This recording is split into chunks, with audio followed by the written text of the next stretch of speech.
Okay. Welcome to the Strategic Planning for Records Management and Grateful Shred Day workshop that's sponsored by the Oregon Association of Municipal Recorders. My name is Nancy Ide, and I'm the city recorder here in Oregon City. We're going to go around and do introductions and in just a second, but I want to go over a couple housekeeping things. First of all, Pat Duvall is from the recorder in Milwaukee is also here, and she's going to be presenting as well and helping me out during parts of the presentation.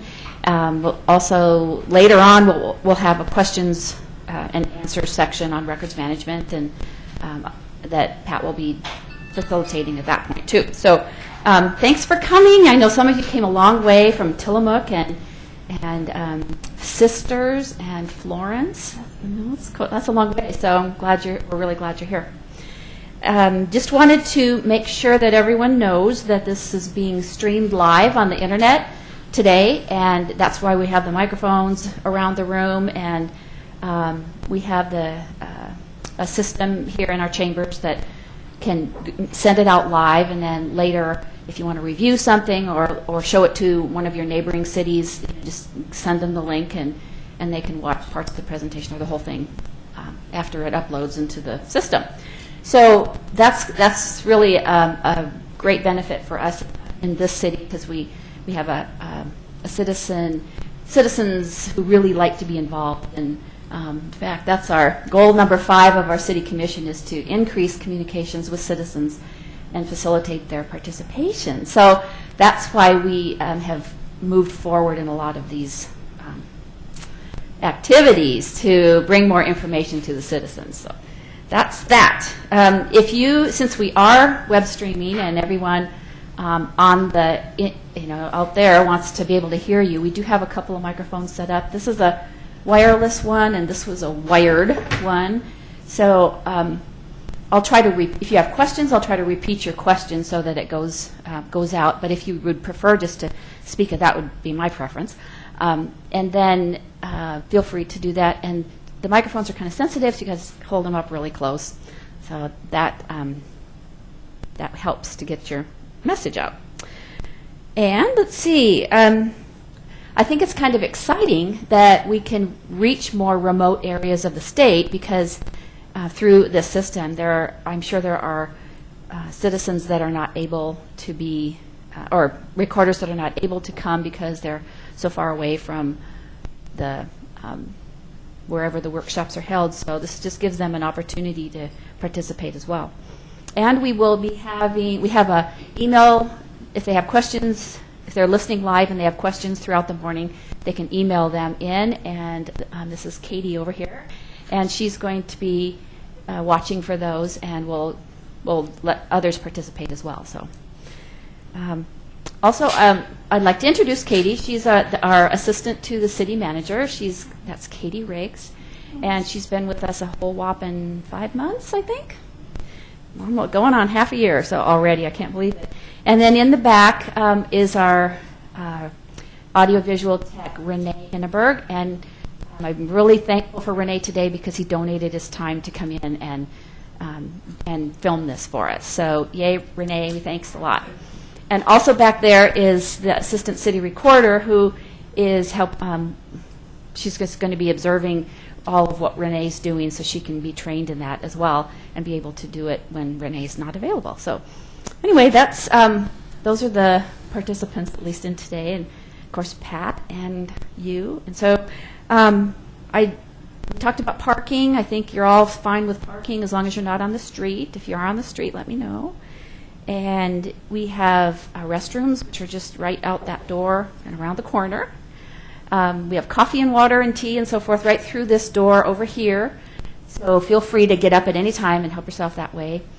And what else? We do have lunch coming around noon, so that is taken care of for you, unless you want to head out into the great Oregon City and take our elevator down, which is right across the street, to Main Street, and there's a wide variety of restaurants down there. So whatever suits your fancy as far as lunch goes. Okay, so I'd like to go around the room, and here's our If you could just introduce yourself, say what city you're from, maybe say what brought you here today, and what your role is in the city, maybe? Whatever you want to say. Hi, my name is Pat Duvall. I'm city recorder at the City of Milwaukee, and I'm also chair of the OAMR Records Management Committee. So I think this is a great opportunity for people to train and learn more about, I think, what Nancy has developed as a great program. Hi, I'm Sandy King. I'm from the city of Wilsonville, and I'm here today to learn how to implement this Grateful Shred procedure program for my city. I think it'll be a great thing to do. Hi, my name is Kelly Weiss, and I'm the city recorder in Florence. And one of our council goals this year is creation of a records retention plan. So we're starting from, the Old West. So I'd like to hear what everyone else has done. So thank you. My name is Teresa Nation. I'm from the city of Damascus, and I will be becoming the city recorder at the end of June. And I'm just always interested in anything to do with records, so that's why I'm here. I'm Abby Donahue, City of Tillamook. I've only been the recorder since last November. I also wear 3 other hats, treasurer, human resources, and trial court administrator. So I've already gotten rid of about 2 tons of records, and I'm interested to see what else is available for disposal. Great. I'm Kathy Nelson. I'm the city recorder for Sisters, and I'm here because I work with a group of people that would like to keep everything they've ever had their hands on. And so I'm looking for ways of helping them let go of things. I'm Norma Alley, city recorder in Newburgh, and I'm here because there's always something to learn in records management. So it's now that Jen is with me in Newburgh, it's something I get to focus on, and it truly is my favorite part of my job, records management. It's crazy, but I love it. I'm Jennifer Nelson. I'm with the City of Newburgh, Deputy City Recorder. And yes, I can tell she loves it because we spend an awful lot of time in our archive. So I'm here to I'd like to learn a lot more about it, kind of seeing what Norma does. She's very knowledgeable, and it'd be nice to kind of get myself up there as well. Great. Well, now that we know a little bit about each other, it's always nice to know what your expectations are so that we can address those things as we go through. Some cities may have already, by resolution, accepted the state's records retention schedule, and others may not have. That's a valid opportunity for you because it's a schedule that's already been designed and fits cities, and so it's really helpful. Would you mind closing that door for me, please? Thank you. Okay. So, onward and upward. The goals for this workshop are what you've just asked for, as well as after today, we want to be able to develop a comprehensive approach to planning for a citywide cleanup day, and we call it Grateful Shred Day here, and we'll get into that later a little bit, where that came from. Plan strategically for records management, including a mission and values statement and goals and objectives. Develop buy-in among elected officials and staff, and implement an annual or occasional, or whenever needed, cleanup day. And then evaluate our results. So those are the goals for the workshop. If you have any questions along the way, please stop me and just ask. Come up to the microphone if you wish, and we will all address everyone's questions, not just me. So these are basic business management principles, or what we're going to use to determine these goals and to reach these goals. Are over on the wall over there is basic business management principles, which that's one of our slides, and we'll get to that. But throughout the morning, if you want to remind yourself where we're at, feel free to take a look there on the board, and we'll be going through that as well. So what actually is strategic? We talk about strategic plan and what is that? And if you look it up, you think of strategic as being deliberate or on purpose, planned, created, premeditated. It's something that's intentional. So that's what we're trying to do here is intentionally develop a plan that's well thought out in order to attack and approach all of your records. It's similar to if you've ever gone through a comprehensive plan in your city, developing that comprehensive plan, how you're able to go through lots and lots of months of citizen input, and I'm sure you're all aware of how that's developed, but it's not just something that a director goes in and sits down and writes. There's lots of input and help along the way. So, and then finally, you have that plan at the end that you can begin to implement. But so after today, you should have the tools to be able to implement a successful cleanup day. But just like there are 1,000 ways to do the same thing, these are just suggestions. And it's what worked for us here in Oregon City. I couldn't possibly give you all the information on what we did, but I'm going to give you the highlights, and then you can fill in all the blanks that make sense for your city, because even though we have a lot in common, there's a lot of differences in our own cities that we need to take into account. So, but hopefully you'll be able to have a few more tools to do that. If you didn't already pick up a CD, in the back is a CD with lots of documents on it. It's one of them is our strategic plan that we developed. There's forms. There's PowerPoint presentations. There's of which you're going to see a couple of them today. There's all kinds of things on there. So if your CD isn't working, or if we messed up, let me know and I'll get you another one. But there should be plenty back there too. The documents are mostly in Microsoft Word, so you'll be able to change them and make them fit your city. I don't think you're going to want to have lunch across the street at Joe's or whatever, so those kinds of things. This workshop is a bit technical. It's also very interactive. So we aren't going to actually break into groups, but we'll be asking for your input at different times, and Pat's going to jump in and help us with our flip charts and offer suggestions along the way too. So I'm not apologizing for it being technical, because I think that it's really important to have all those ingredients and plans made up first before we actually jump into our cleanup day. You need to know where you are and where you're going in order to get to where you want to be. So that's kind of like my theme for the day. And one more thing. I hope that today will help you to be both a generalist and a specialist. Having general knowledge of your business practices, and a specialist, which is basically becoming an expert in something. And I'm sure that you're all experts in lots of areas in your city, but I think it's good to know that there are times when we just can't know it all. And hello. No problem. Welcome. We're glad you're here. And your name? Dale Schaefer. Dale Schaefer from? Nehalem.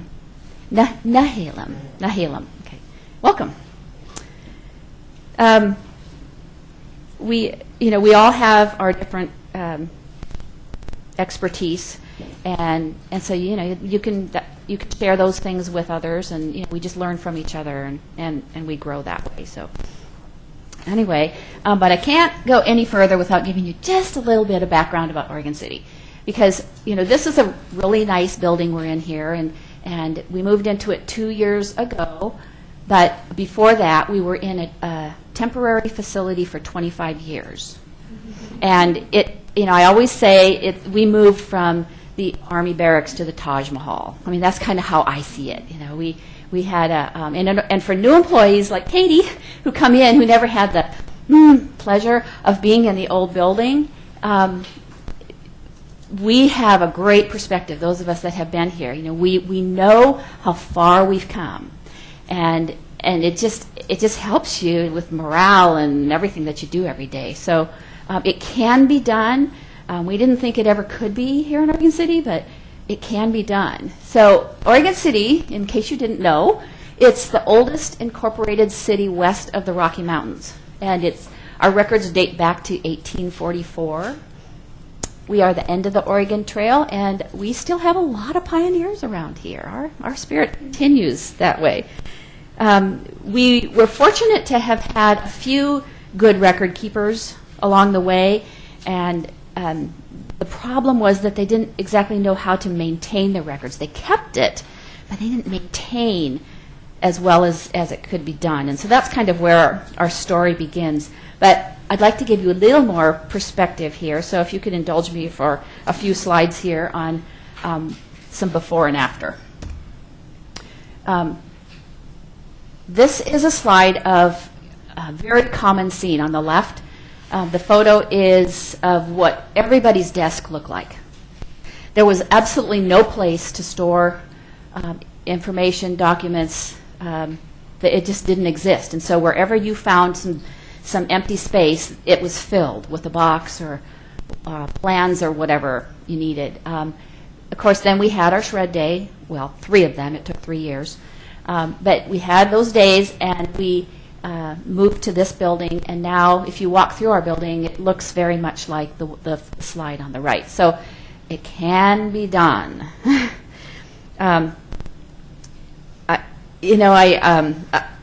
When I first moved here in 2005, I came from a city of 300,000 people back in Colorado, and I was kind of like that expert in a couple of areas, but I didn't know a lot about everything else in the city clerk's office. I did elections and I did the agenda, and that was like all I did. I didn't have any other responsibilities. So you know what it's like coming to a small city. And not only that, but you are the go-to person for just about everything, that anybody else doesn't know what to do with. And so, I had a lot to learn. And when I came, I sat down at my desk, and there was no less than maybe 1 million pieces of paper within arm's reach of my desk. And so, it was impossible to work, at least for me, under those circumstances. But I had those aha moments of, what have I gotten myself into? Have you ever felt like that? But I had just moved across the country, and I was resolved that I wasn't going anywhere. And so, you take a deep breath and you plunge in, and you know that the only way that things are going to change is if you change the culture. And so, little did I know that that's what we were doing in the process, but that's what the result ended up being. We changed the culture in this city. I kept hearing this quote in my head from a college professor that I had, and it was this: if you want to be an instrument of change, you will be alone in your quest.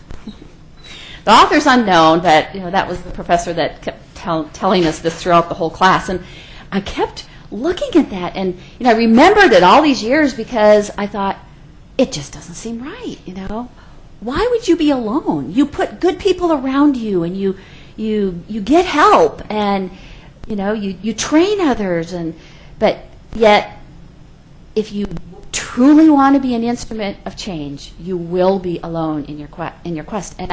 And I didn't really truly understand that until I went through this process, because you may have even your elected officials' support, your city manager's support and buy-in.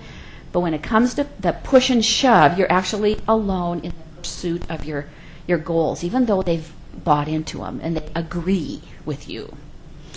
People will follow a leader, but the leader has to be ready to stand alone when the going really gets tough. And so that's where that aloneness comes in. But, again, I'm here to tell you it can be done, and that it's very worth the effort. So this is one other thing I wanted to show you. So that slide earlier where the photo of the records around people's desk, well, in the back of City Hall were these 2 containers, and they're about 60 feet long, and they held, on the right, all of these records. And, it was just a disaster mess. And, there were file cabinets, there were Mylars, there were plans, there were records dating back to the early 1900s. This is just one little photo that you can see there. But they were stored in these two containers, and it had some electricity, which was for lights only. The only climate control was Mother Nature. So, there was no heat, nothing to keep them appropriately. And so it actually took me, when I saw those and someone said, yeah, that's where our records are stored, I'm like, it took me 3 months before I was even ready to go out and look inside. And so the day I did, it took me 20 minutes just to get the front doors open. Because, have you ever tried to open one of those containers before? It's not just like a doorknob. So I had to learn first how to open the doors of the containers. So that was that. Records were molding. They were total disarray. But this is where we're going to go back to that quote. But there is hope, because look. This was after 3 years of Grateful Shred days. And those containers are now empty.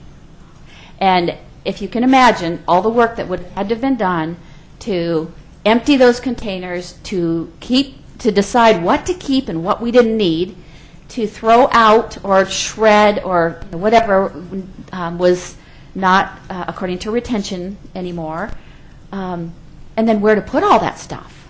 We'll get into that too. We actually contracted with an off-site storage facility. But this was a day that I had that aha moment of that quote, that says, if you want to be an instrument of change, you go that road alone. And because the day that this truck came to remove these, I took my camera and I kind of went around. You want to go see the containers leave? It was like this personal, success story. And it was like, you want to see?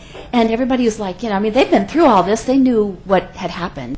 But not one person wanted to go see those things leave. And I'm like, what? You're kidding.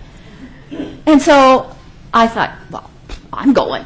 So I went out there with my camera and I took a series of a bunch of pictures. And every once in a while when I get depressed, I go back and I look at those and I go, we did accomplish a lot. But that was the quote, Everybody else was happy to participate, and they understood, and they bought into what it was all about. But nah, it was just kind of like a personal success that, I'm sure that you all will have when you get to that point in your adventure. So I also wanted to give credit to my mentor, who is a gentleman from Colorado. His name is Chuck Scheel, and today he's in his 80s, I believe, but he was still, last I saw him a couple years ago, he was still actively involved in working in records management. He was a CRM, Certified Records Manager, and when I was ready to leave Aurora, Colorado, where I was working, he was the records manager there, and so I'm like, Chuck, I don't know anything about records, and you do, and all I know is elections and agenda. You have to help me. So he gave me like a one-day training. And I just have to give him credit because he was an amazing mentor to me, and he gave me so much hope. And I think I thought about him a lot as we went along because, he was one, too, who had to go through a lot of these kinds of things. So anyway, I was not alone in my journey, even though I was alone in the quest. And that was something that was really important for me to remember. I had all of you, the recorders and the association and staff and our council. Everyone was behind us, but, still, it was an alone feeling. But it is really critical. If you decide you want to make some changes, this is the first thing you need to do, is to get your city manager to buy in on the whole process.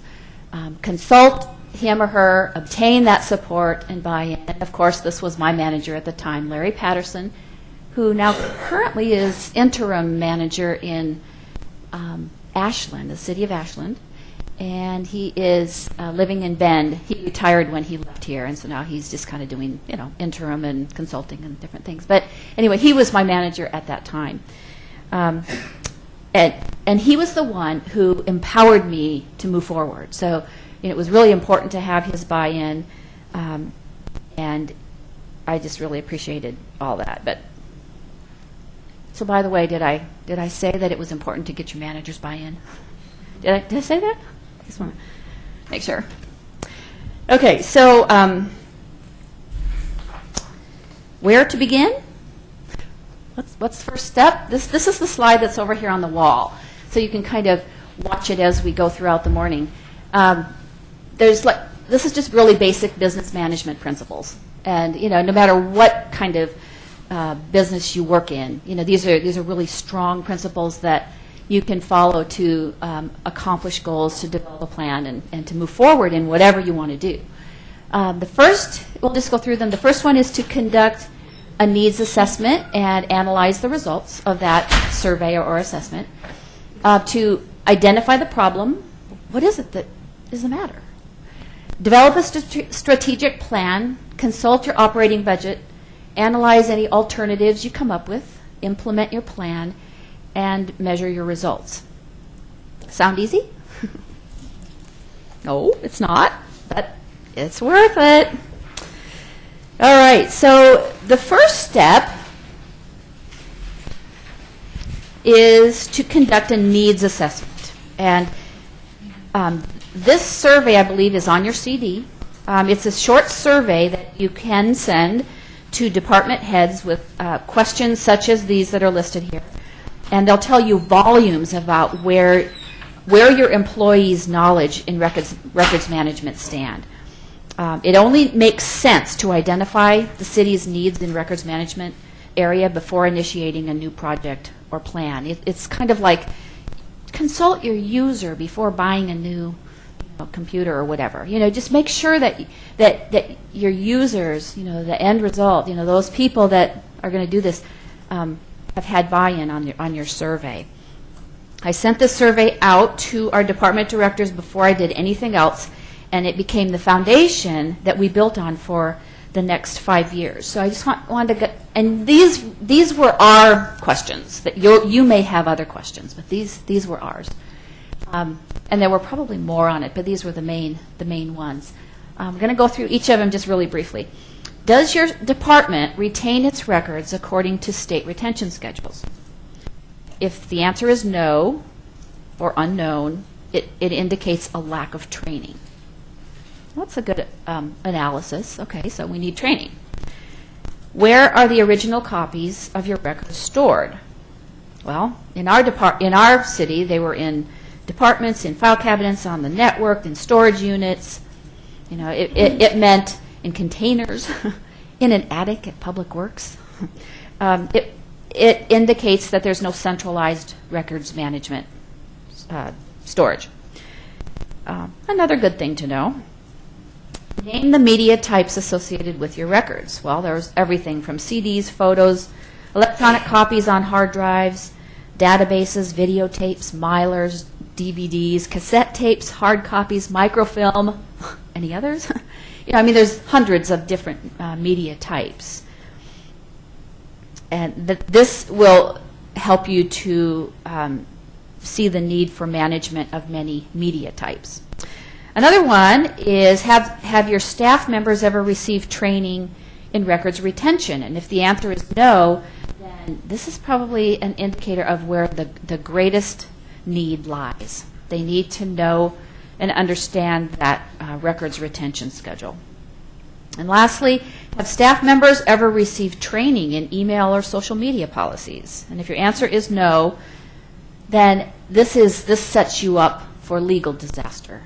And so I can't emphasize enough how important it is to have policies in place, because it's in the courtroom that they will save you, or maybe keep you from going to the courtroom.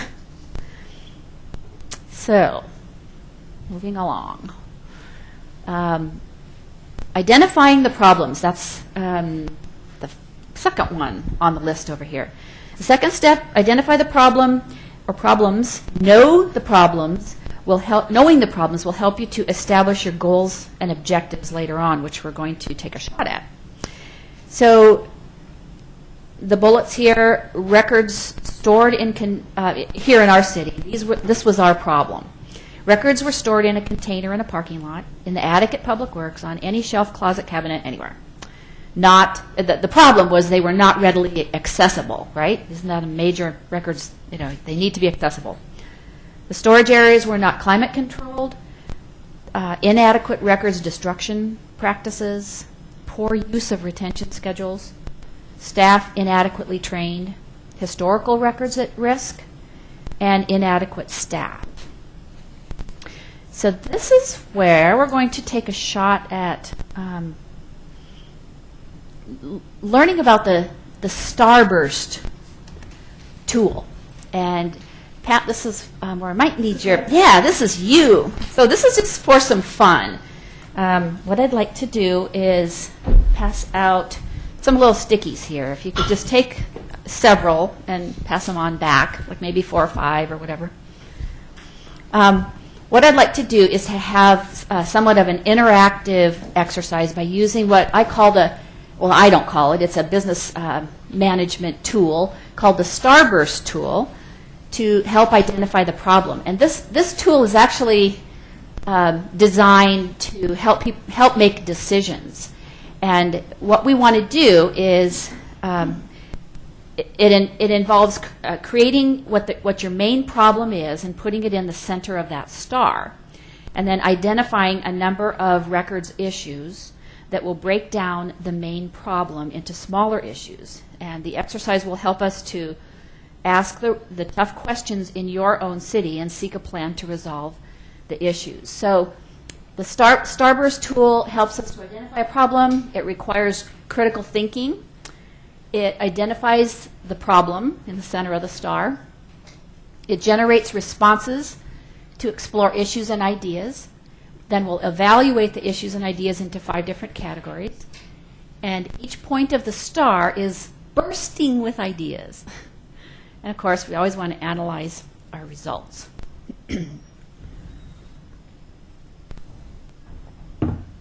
So what I'd like to, or if Pat wouldn't mind writing in the center of the star there what the main problem is, which is let me see what I wrote down here. Do I have it right? The main problem is records are poor records management. Let's just call that poor records management. So that's going to be our problem. And then we're going to, on your little Post-it notes, if you can write some of the concerns that you may have in a general way. For instance, some of them may be you want to think about your own city, think about why you came here today. That might help you to write something down there. Think of what you'd like to see changed in your city. Think of what's not working in your city. Think of the barriers that are keeping you from being successful in managing any city records. And then we want to brainstorm these issues. They'll likely fall into these 5 different points on the star, which is staffing problems, retention problems, access problems, training problems, storage problems. Go ahead and take a moment and write down, 1, 2, 3, or whatever of your what your issues are in those areas in your city.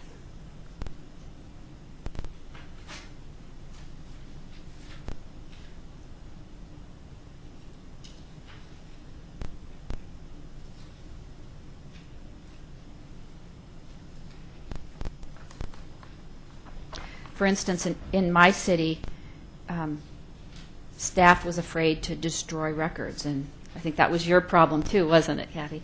That would be a good one. And another one might be, my storage closet is full. That's an issue.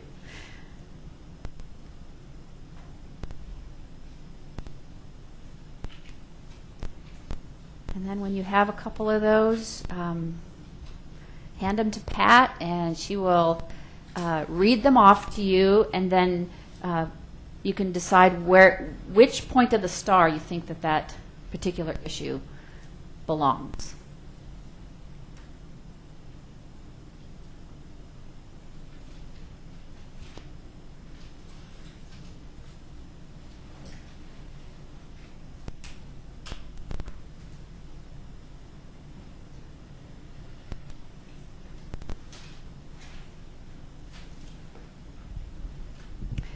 Good. And Pat can read them off as you. We're going to have quite a few of these, but this is a really good exercise.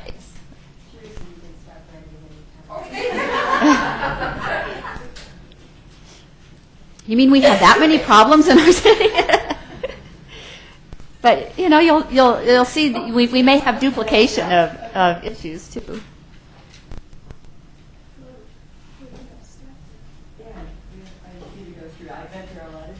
I bet so too.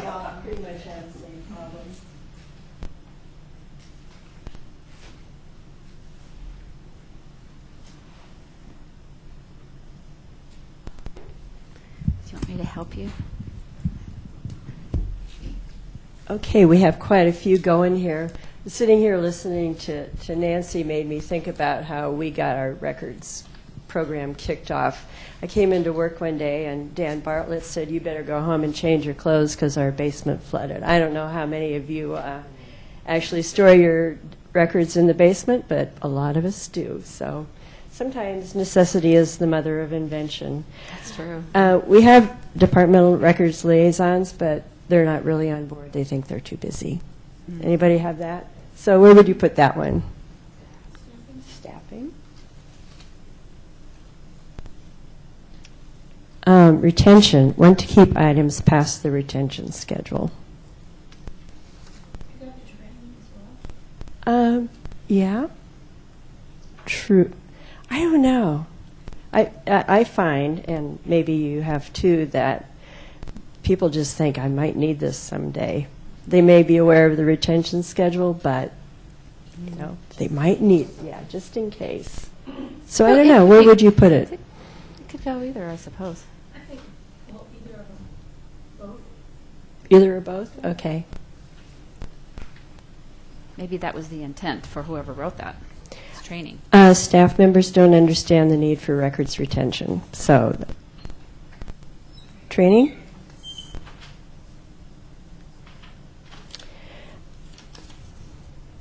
Attitude toward electronic records and information.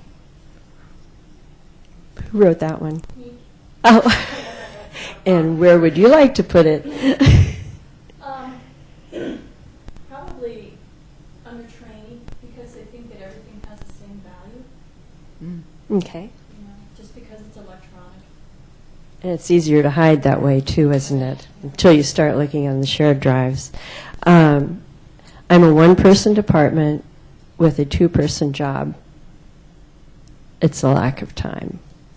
Staffing. Okay.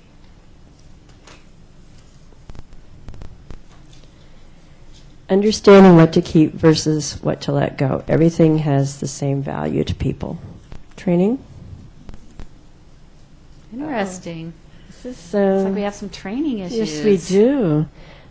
Electronic duplicates, triplicates, etc., all over shared drives.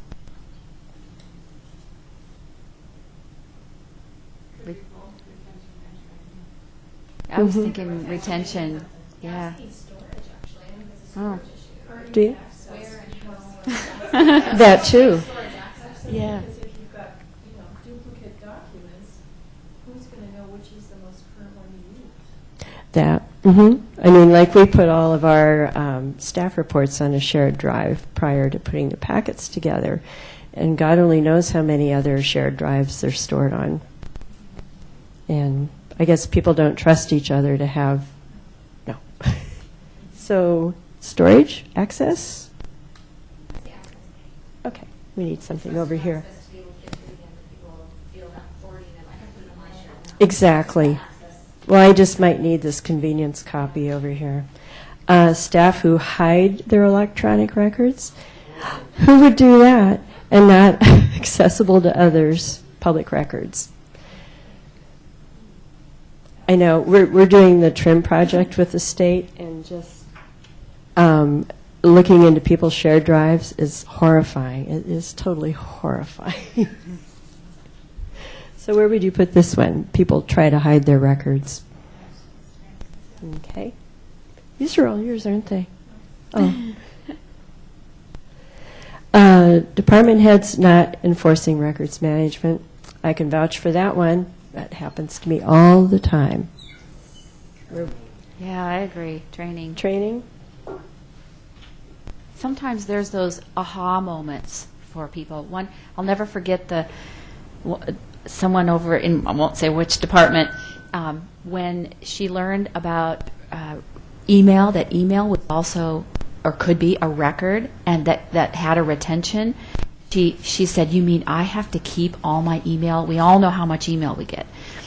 And she says, "It's time for me to retire." That was her comment. It's time for me. She did 3 years later, but her ways changed. That was her aha moment. So we all have different aha moments and different staff at different times. Okay, this one's a three-parter. Not a priority for staff. Hoarding / fear of getting rid of things. Fear of or aversion of change or technology.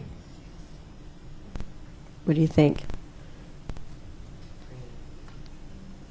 Training? We're coming up with a lot of training here, aren't we? People / departments don't want to destroy anything. Full archives, no staff to destroy or archive. Too much, getting overrun with emails and hard copies of records. That's many of them. It is. That was a multifaceted. Maybe we should put that one in the middle.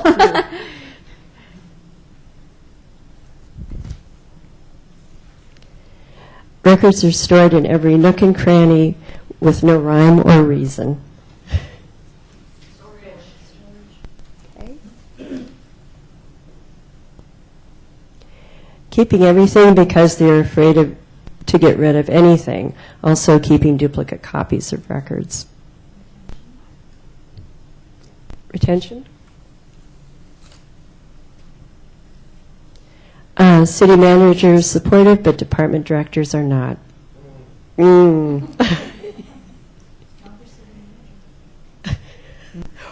okay. I have a solution for that. You do? Well, go ahead.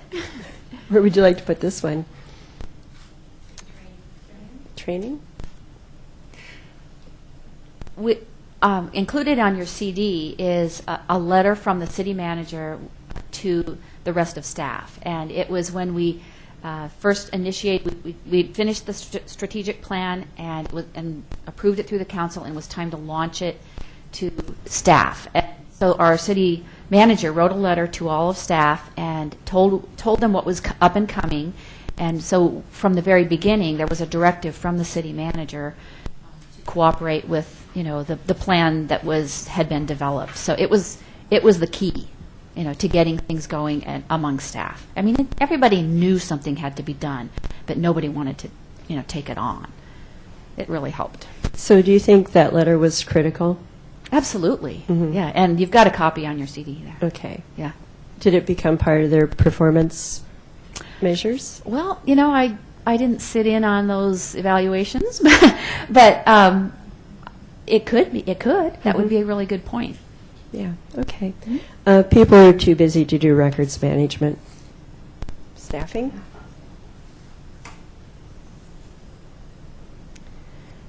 Staff keeps everything. Yeah, retention.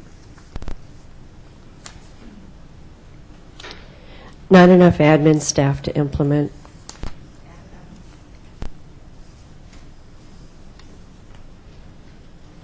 Historical record deterioration. Storage. That's too bad when that happens. I know when our basement flooded, there were historical records while in the vault. There were dog tags, left over from a long ago licensing thing. So, storage is very, very important. Lack of nearby space.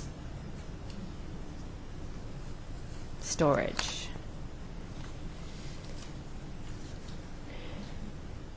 State retention schedule overwhelming for most of staff.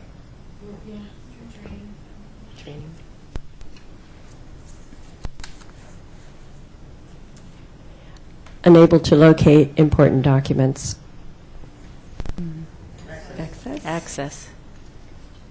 And the last one. Oops. No money to purchase equipment. That could be, yeah, that could be another point on the star budget. But what could it be? Where could we put it? True. Okay. Wow. So at least among those of us in this room, what is our greatest need in our cities? Staffing and training. Not that the others don't have issues. Right.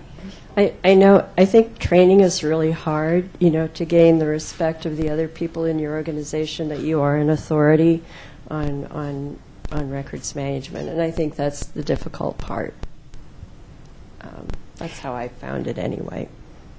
We ended up utilizing training from the state archives department. Mary Beth Herkert came out and did a training for us for all staff, and that was very helpful. And that it's not just because I'm saying these things that there's a reason why I'm saying these things. That's because it comes from other professionals in the field. I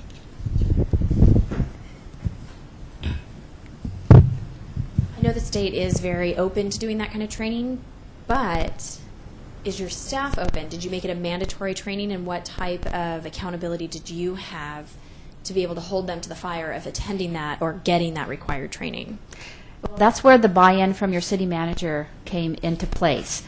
He had directed staff to participate in the Grateful Shred Days, and so when the plan went out to them as far as what we were going to do to accomplish that, part of it was the training, and it was essential and a requirement for them because the city manager mandated it. Any other questions on there at this point?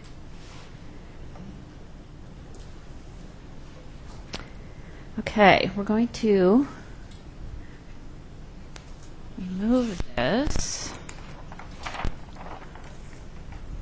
carefully.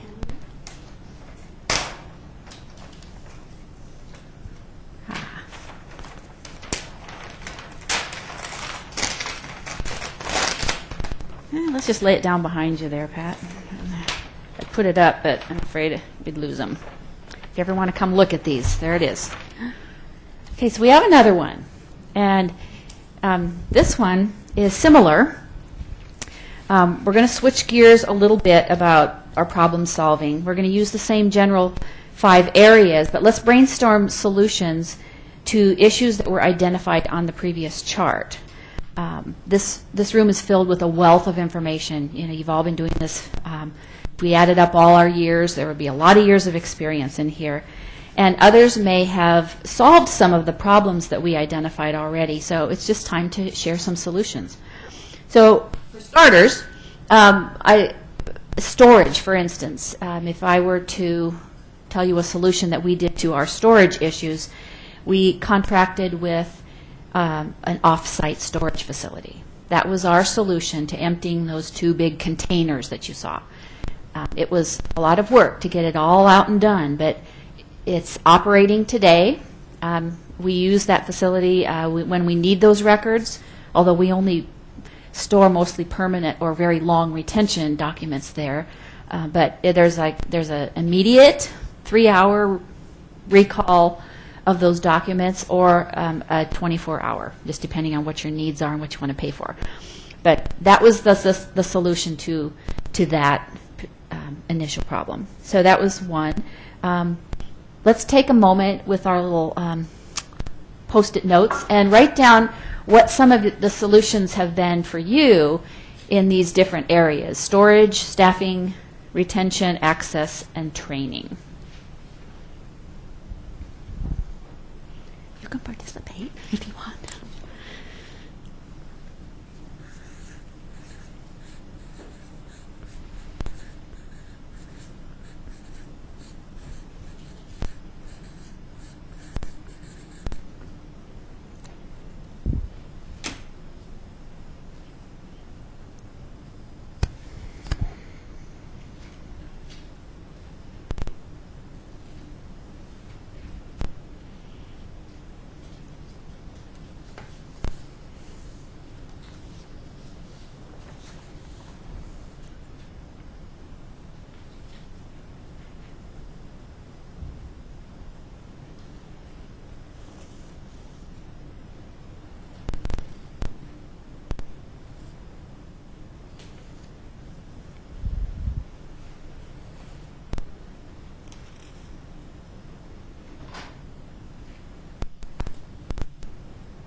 Okay, do you have a few ready to go?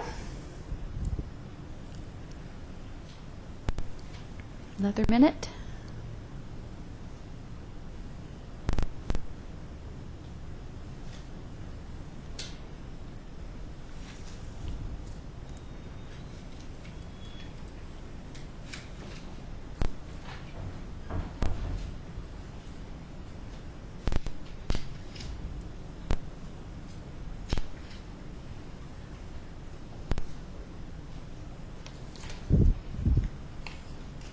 Collect them for you.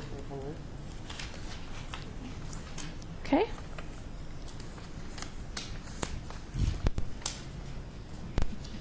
I'm not rushing you, so if you want to add more, feel free.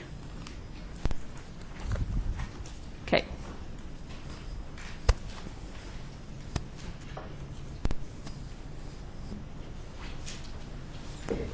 Have any? No? Oh, okay.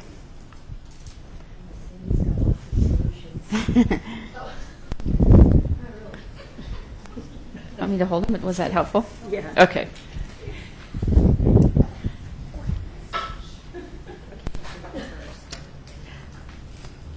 Okay. All right. She identified her solution. Oh, somebody new just joined us. Kate, welcome. Sure. Can we? Oh darn, we didn't. We're web streaming this, so if you could just tell us who you are and why you came and where you're from and all those good things. Okay, so I'm Kate Schneider. I'm a new recorder in the city of Lake Oswego, and I came because records are fairly new in my world, so anything you're going over today will be good information for me, and I'm very sorry that I'm late. Okay. Well, we're glad you're here anyway. And we're working on actually those on the wall over there, this basic business management principles, and we're on developing the strategic plan. We're coming on our previous slide. We had identified the problem and in our cities in records management and all the different aspects to that problem, and now we're trying to work on some solutions. Okay, is this yours, Norma? Staffing, records office took on more responsibility with archiving and disposition. Very good. We'll have to figure out how you did that, huh? Okay, so she's the go-to person for that. New employees retention schedule introductions. Good idea. Yeah, So that should be an HR for every new employee. HR? Right? For new employees, it could be just a portion of, well, that could be the recorder's responsibility for an orientation for new employees. Yeah, I found it's not wise to leave it up to the departments to pass on their knowledge. Okay, put together a manual for each department for their retention schedules. So, retention? And we have a lot of resources that way through the state. Retention. Thank you. Storage solutions, separate archives, and microfilming.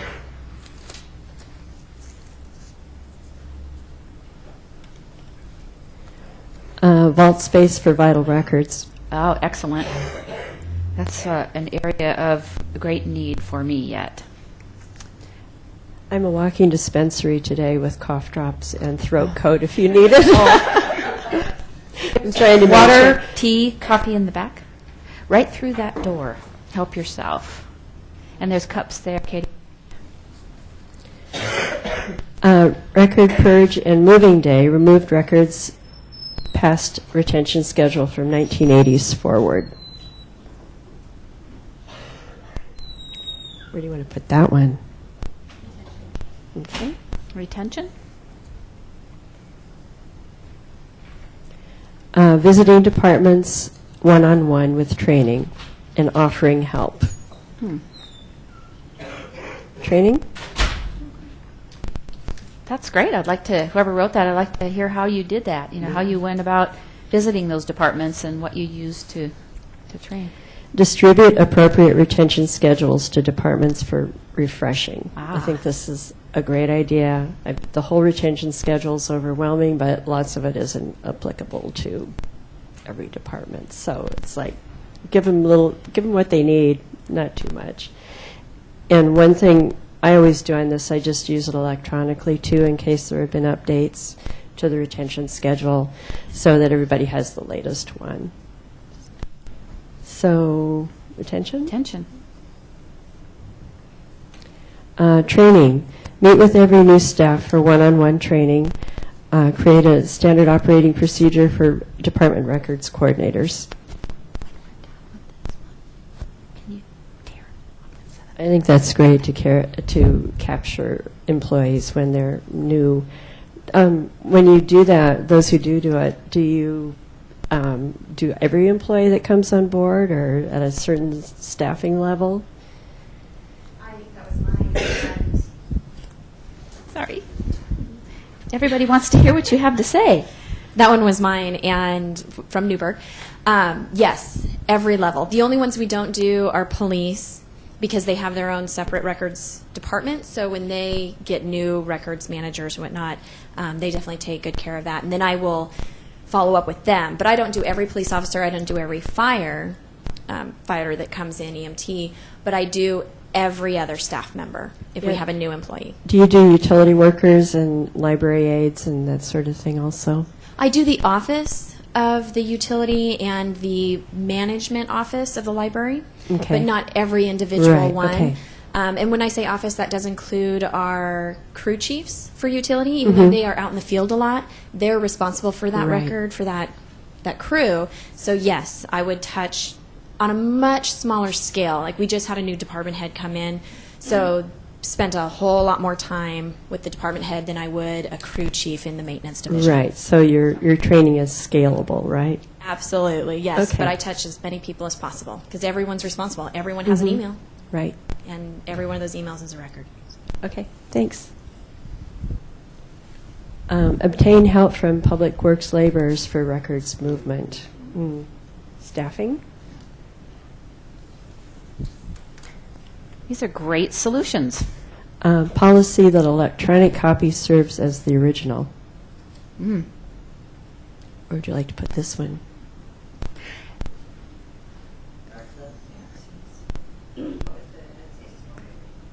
Can you read it again? Yes. Policy that electronic copy serves as the original. That means you have to have a policy that says you have to have a migration plan for your records. It's digital as original is what the policy is called, and it has to be approved by Mary Beth also.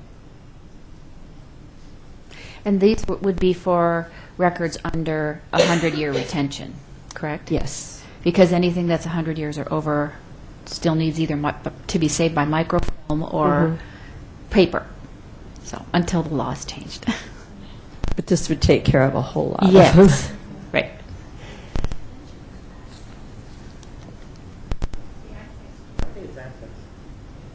Okay, we have access.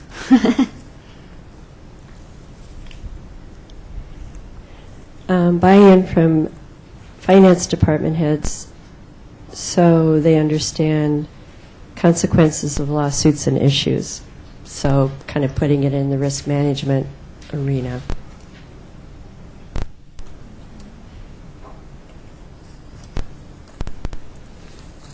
Oops. Take small pieces to do at one time instead of just looking at the whole elephant and trying to deal with that. Maybe staffing. Just a comment on that. The strategic plan that you would develop would address all those goals and objectives that you would have for developing a records management plan. And our plan was 2007 through 2011. So it was a 5-year plan. And even though there were a couple of objectives in here that we just didn't get to, there was a lot that we did, but we didn't say it has to be done by next Thursday. It was 5 years, and we had 3 years it took us to empty those containers. So, don't feel like you have to get it done tomorrow. You've got time.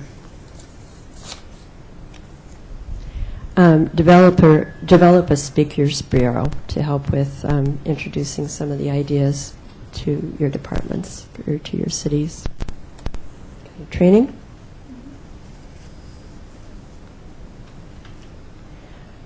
Educate the council and staff and then have them participate in the shred process.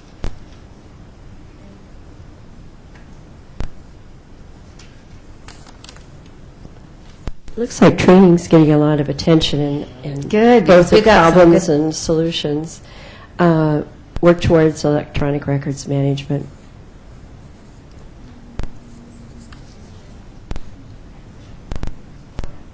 Access. Yeah. It helps with every single one of those, I think, that you go right Okay. Identify holder of the record copy. Okay.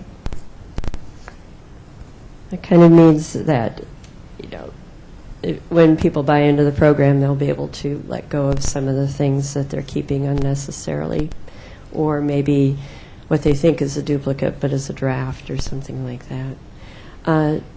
Target a specific storage area and clean that one up. Be specific. You can get specific in your objectives that are coming up. Updated indexing and scanning electronic versions.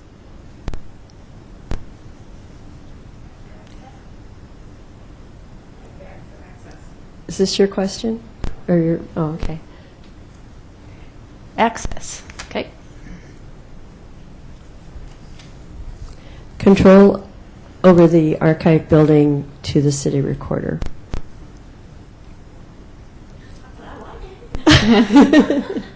Wouldn't it be sweet? Does anybody have a centralized records program? Mm-hmm. There's only one more department that I have. It's okay. So is this kind of a storage thing, do you think, or?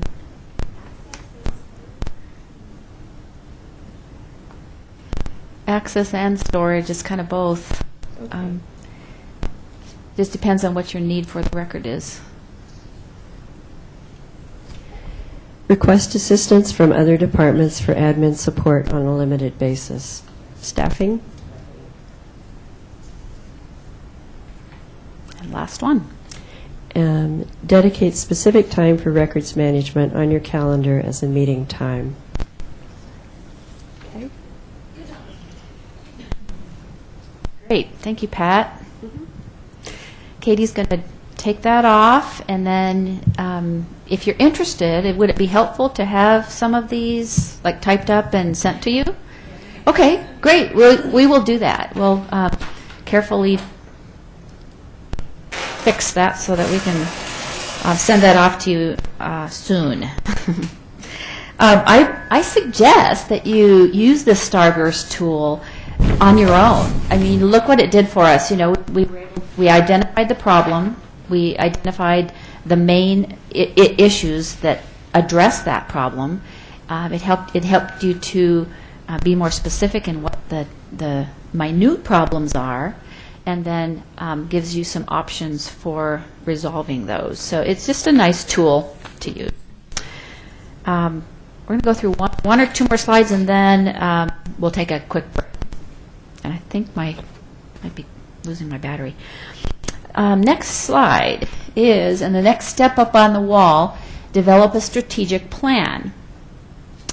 Now that we've identified the problem, we can begin working on the plan, because we need to know what it is that we want to resolve.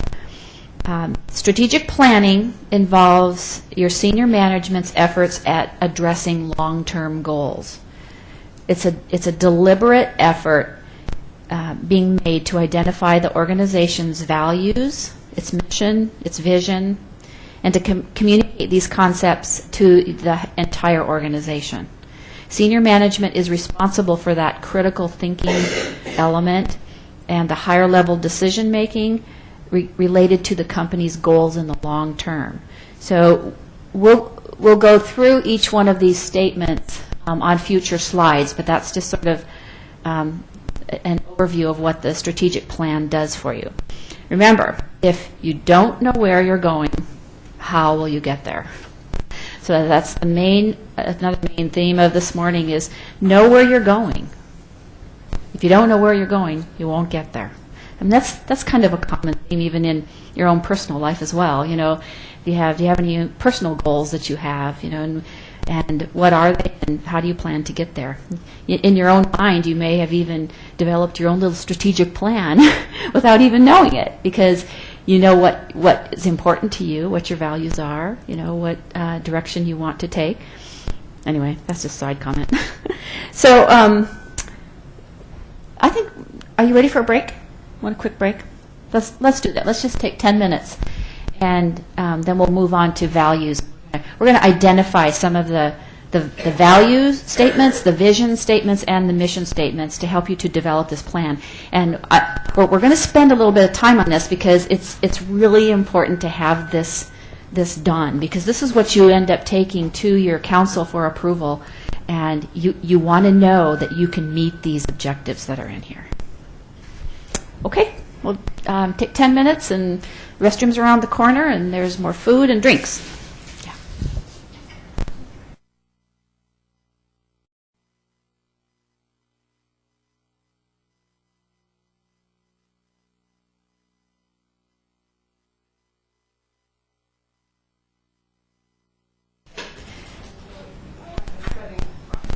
Testing. Oh, there we go. Okay, we're back online here. All right, there are several components to a strategic plan, as you all know. The first one that we're going to talk about is values. But, oh, wait a minute. I have to show you this first. I forgot to show you this when I showed you the pictures of the containers that we had there behind City Hall. So when we had staff going through the containers, and they got to the very back of one of the containers, and they discovered there were 9 unopened boxes of something, and they didn't know what it was. And I mean, they were all sealed and everything, like no one had ever been in it before. And so they thought, oh, this is interesting. So they sliced them open, and they found 500 bottles of single-serving wine.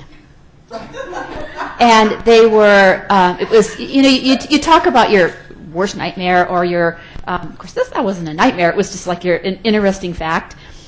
The Oregon Trail wine, it was a Westward Ho event that we had 25, now it's been almost 30 years ago. And apparently they had some leftover wine and didn't know what to do with it. And so they stuck them in these still sealed boxes, and they stuck them in the back of those containers. And that's how long those containers had been there, at least 25 years. So, you know, of course, it wasn't any good anymore, darn. But, you know, we ended up just dumping it, and we've saved a few little bottles for, you know, to show it off. But anyway, you just never know what you're going to find when you start going through your records. And that's going to be something we're going to talk a little bit about when we get into our more Grateful Shred type of discussions. But anyway, values. What is important to you, and and your city's staff and elected officials concerning public records?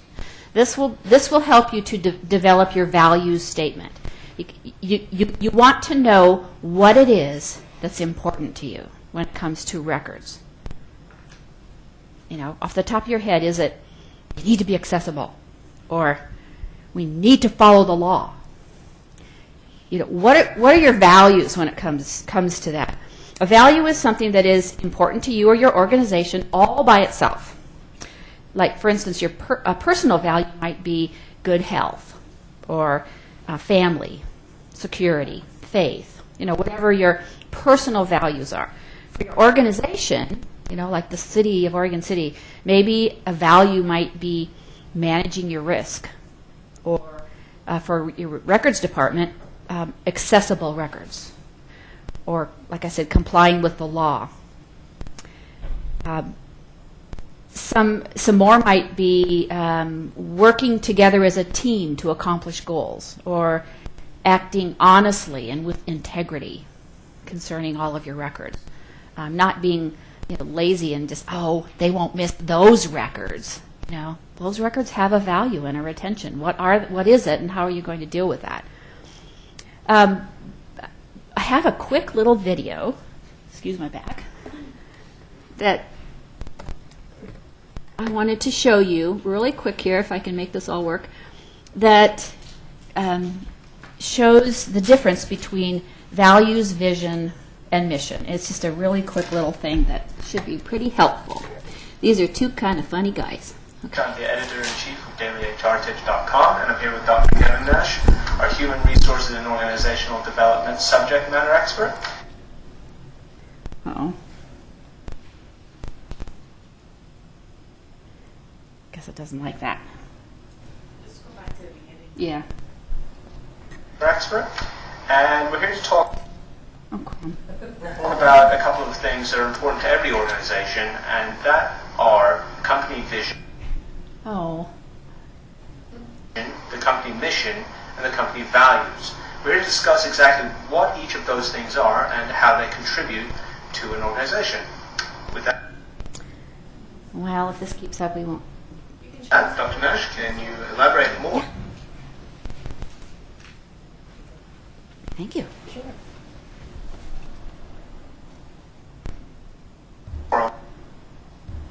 Elaborate more on what Nash, our Human Resources and Organizational Development subject matter expert. I learned And something. we're here to talk about a couple of things that are important to every organization, and that are company vision, the company mission, and the company values. We're here to discuss exactly what each of those things are and how they contribute to an organization. With that, Dr. Nash, can you elaborate more on what a company vision is, a company mission is, and what company values are and how they contribute to an organization? Sure. Well, Ben, that's a really good question. People do get confused between what is a vision statement, what is a mission statement, what is a value statement. I tend to think of it quite simply as a vision statement is a description of how you want to be at a future date. The mission statement is what you're going to do to get you there, and the value statement are the guidelines that will take you there in the way that you want to act and behave. Let's take, for example, Coke's values, vision and mission statement, just as an example, which I have here. Coke says that their vision is to be a great place to work, to bring great beverage products to the world, nurture customers and suppliers, be responsible citizens, maximize shareholder return, and be lead and fast moving. So that's their picture of their future state. They may not be there yet, but that's what they're striving to be. Their mission statement is to refresh the world, to inspire moments of optimism and happiness, to create value and make a difference for their customers. So through their mission, they will achieve their vision. Coke goes on to outline their values in their value statement, which is that they will achieve their vision through leadership, collaboration, integrity, accountability, passion, diversity, and quality, all guiding principles that will take them to their vision. Hopefully that gives you a little bit more clarity around the differences of vision, mission, and values. And all organizations, I think, need to think this through and develop mission statements, value statements, and mission statements that really reflect their unique culture, their unique direction, and their unique goals. Well, thank you, Dr. Nash. I thought that was very enlightening, and I'm sure our viewers also think so.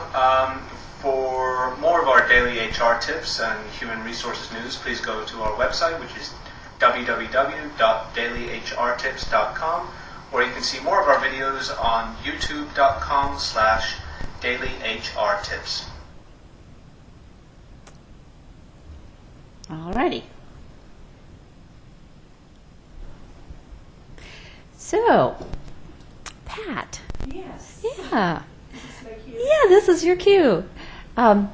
What we'd like to do is just do another quick little exercise and come up with some of what your value statements might be that you might come up with for your cities. Now, some of yours might not be the same as yours. and just think about, again, what is important to your city? What are the things in your city that are important? They're guidelines that will take you there, and how you want to behave. And I'm going to pass around a microphone.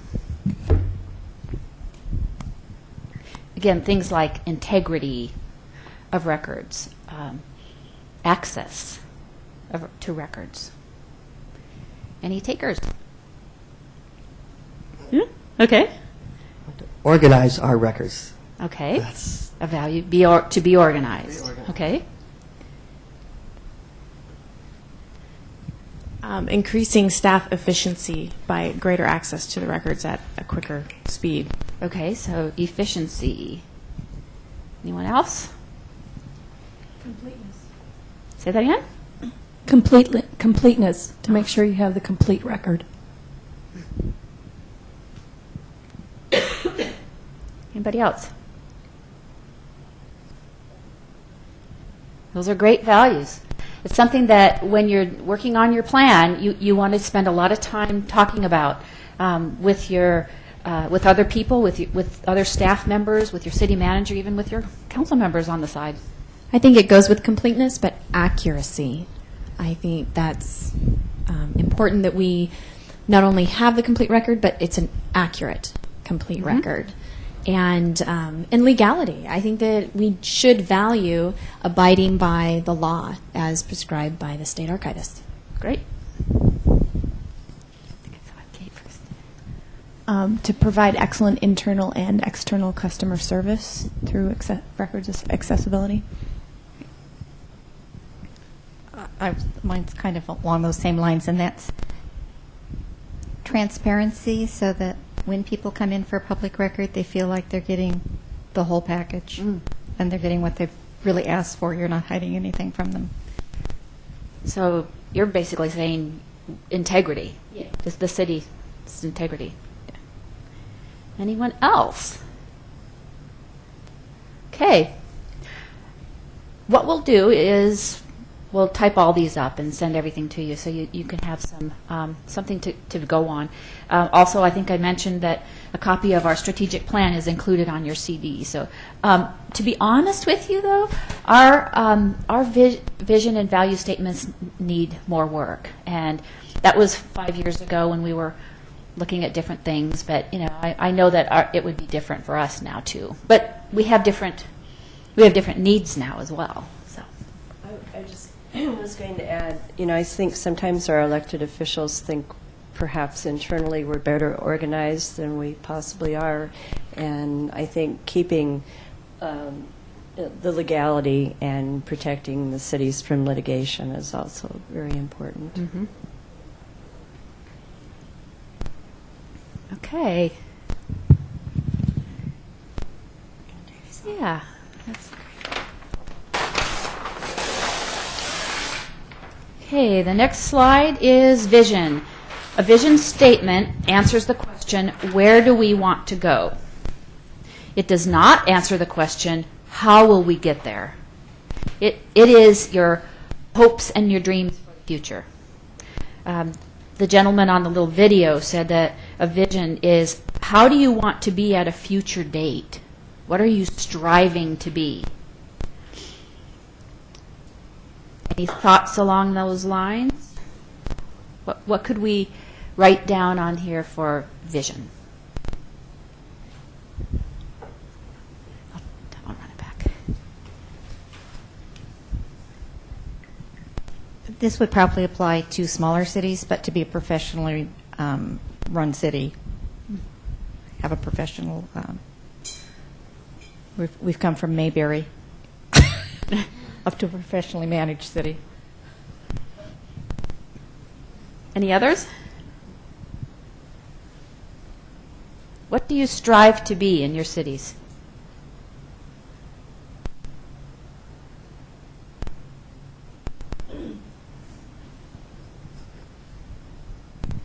We strive to be able to access information quickly, so that way if somebody comes in and wants the information, it's easily accessible to them, even getting it to them before they even want it, like online or whatever. Here in Oregon City, we have one, I pointed out earlier, our goals up here, to increase communications with citizens and facilitate citizen participation. And that's our vision, that we can have a city that fully participates with its citizens, and they don't feel like we're hiding anything, because that's never our intent. It's just a matter of how do we present that information to them so that they feel like they're participating in their local government. Any others?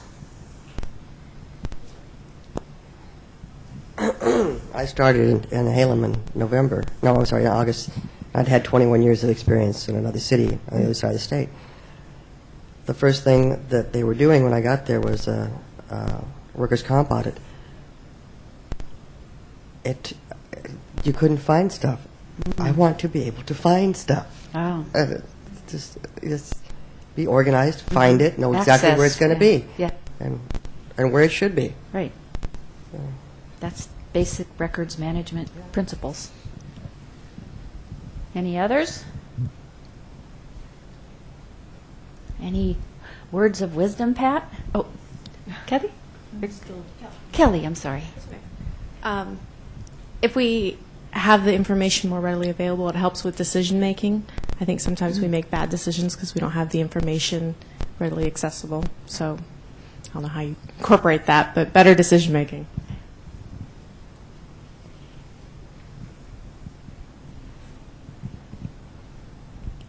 Any words of wisdom? I totally concur with the decision-making piece. I mean, there's a lot of staff turnover often, and it's like reinventing the wheels so many different times. And if there's some historical information, it just makes it that much easier.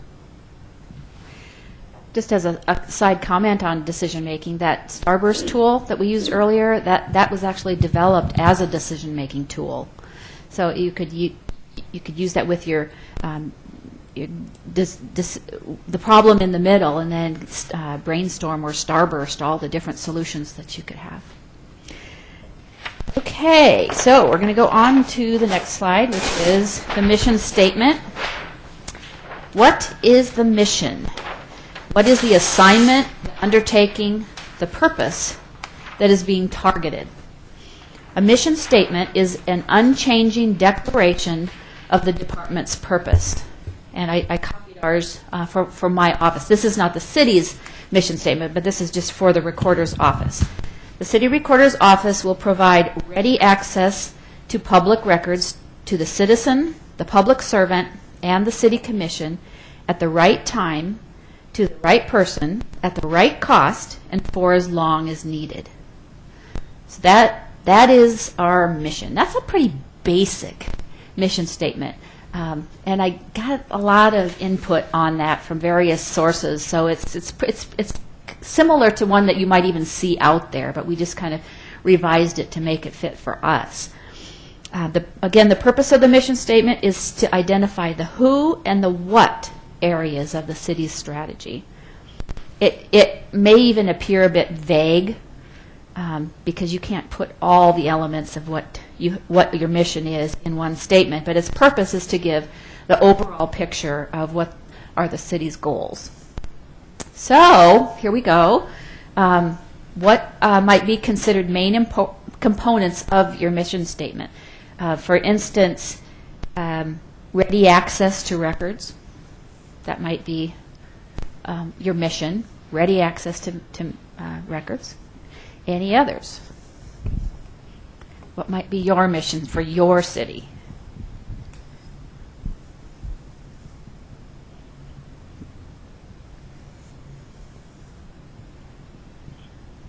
Who are your customers? Who, from the recorder's office, who are your customers? Everybody? Everybody. Busybodies Anonymous. Okay. Can you put that down? Why not? So the mission then could. Mission could be to identify your customers. Know who you're serving.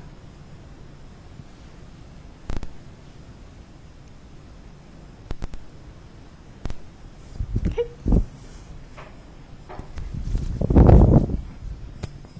I think the most basic of mission statements is to provide excellent customer service. Agreed. What about costs? That's where you can come back to the efficiency, right? Lower costs by Yeah. increasing efficiency. Yeah. Lower cost by increasing efficiencies. Mm.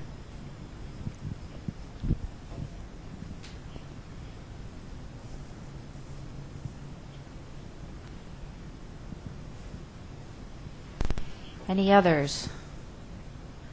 Pat, any words of wisdom? Of course. Of course. We, in developing our budget, each department has like a mission statement and a vision statement to which we strive to achieve during the year.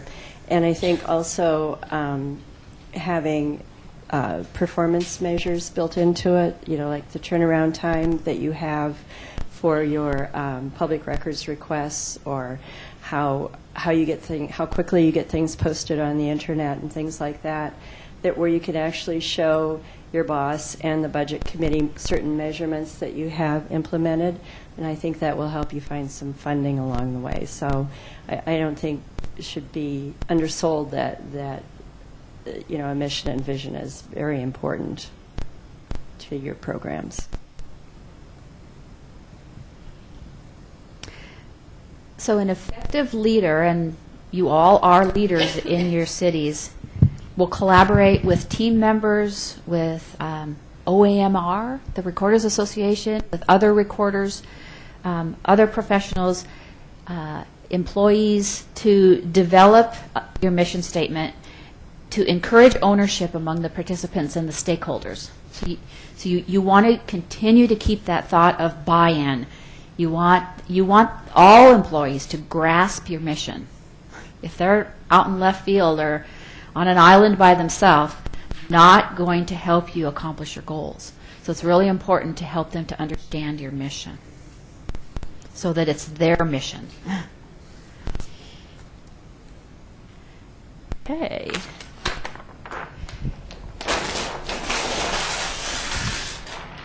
How many of you have gone through development of goals and objectives, tasks, priorities in your cities?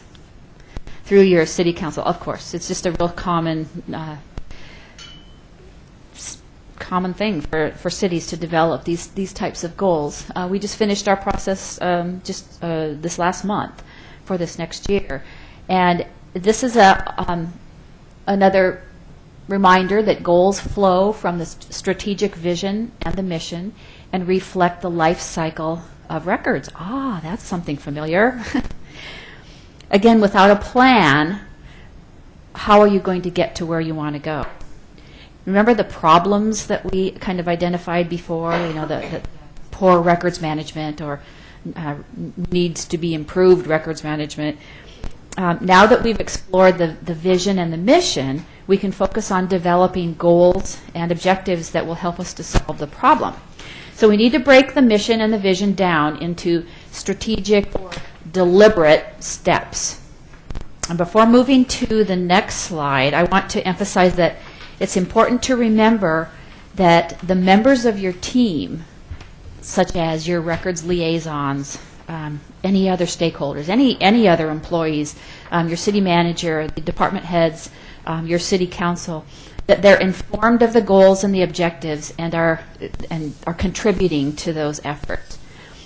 That will help you to develop success, and a wise manager will ensure that crucial information is communicated to these employees or to these stakeholders.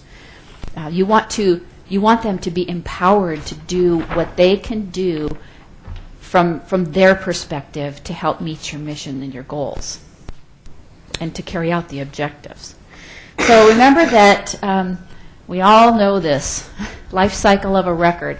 And when you begin to create your goals, you want to keep all these different aspects of the life cycle of the record in mind. Each goal should be developed from these different components. So, for instance, the creation of records. Actions can be taken at the time of a record's creation that affect its ultimate preservation and its continuing use. So recorders are obligated to be leaders and advocates for that, because if not you, then who? I mean, who else in your organization will care about your records? Hopefully every employee to a certain extent. But you are the one who should have the most care about those, because you know the law.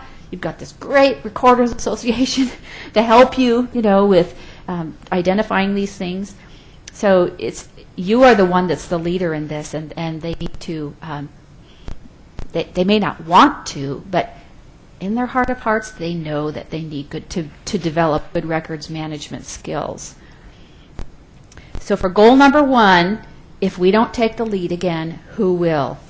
We're going to just take a look at goal number 1.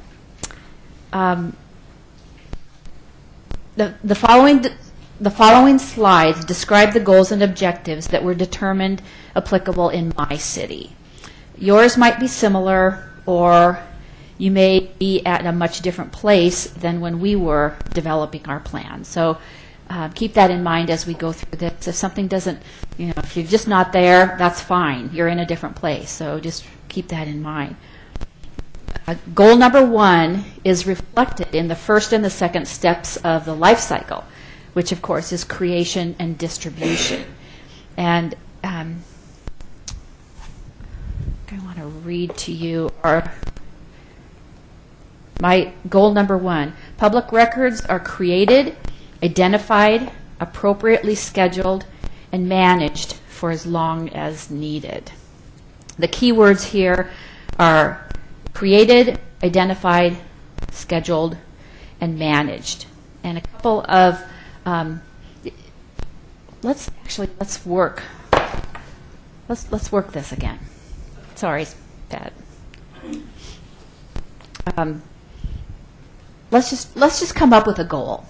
What might a goal be for a strategic goal number 1 in your city? What is an area of great need? Remember the problem that we identified earlier. And all of the around the starburst. What could be a goal for your city?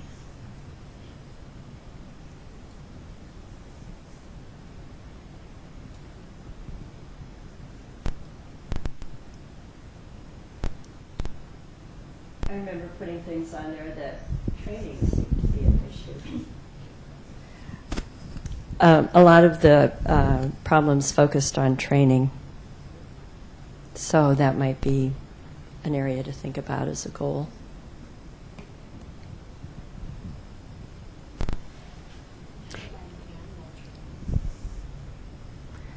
Or just repeat it.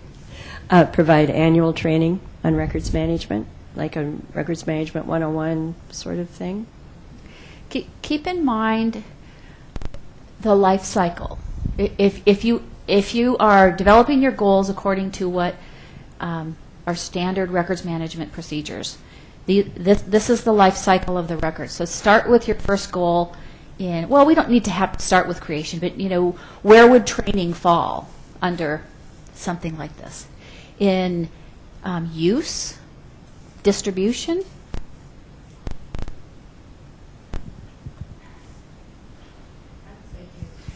use.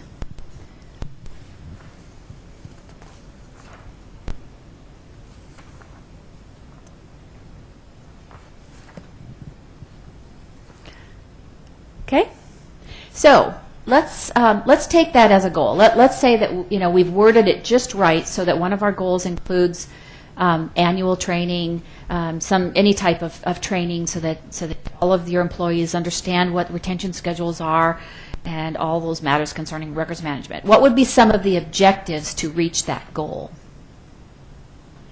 That would be your annual training, setting up an annual training. Okay. Setting up an annual training would be an objective to reach the training goal. I guess the thing that has got me wondering is training an actual goal or is it an objective? You know, I'm thinking it's an objective Okay. to get. I think you're onto something there. So, I mean, these goals, like the ones that you created, are much broader scale. So that's helping us to redefine what is a goal and what is an objective then. Okay? Training yourself. So maybe part of the goal could be to identify areas in need of training.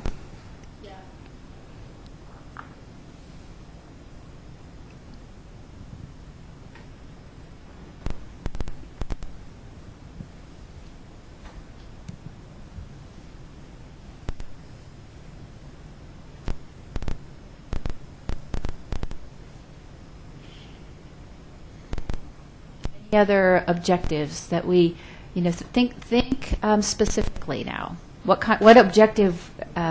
Keep up to date with the changes in record management. Because things do change. Okay, so keep up to date with the records management Retention schedules. retention schedules. I'm sorry, was that a goal or? To me, it's an objective. Okay. That you keep yourself trained and know what's going on. Because they do change. Yeah, you're right. And the laws, the various laws and.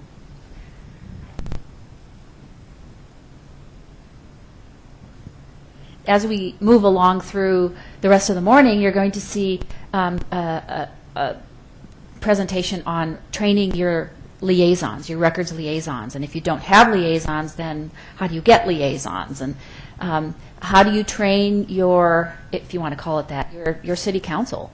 How do you?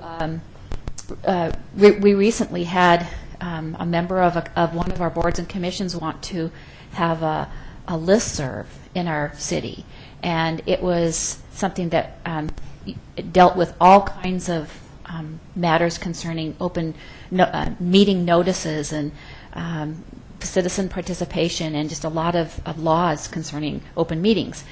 And so I had to actually go in and sit down and take them way back to what is a record and take them all the way through how are we creating this record through a listserv and remind them of all the laws that pertain to the creation and then the maintenance and the disposition of that record. So some of our goal needs to, or our objectives need to address training even our elected officials and our boards and commissions as well.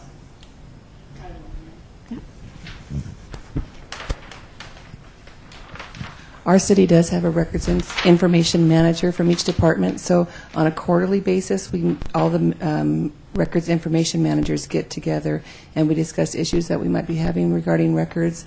And so rather than waiting for just the annual training, we try to keep updated on a quarterly basis. Great. Okay, well, I think you get the idea.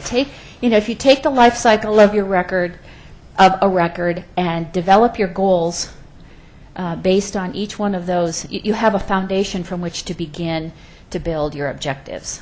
Keeping in mind that problem that we identified earlier and what your vision and your values and your mission are. Any words of wisdom? Okay. I'll let you hold on to that. All righty. You can move on from that. Don't want to bore you with goals.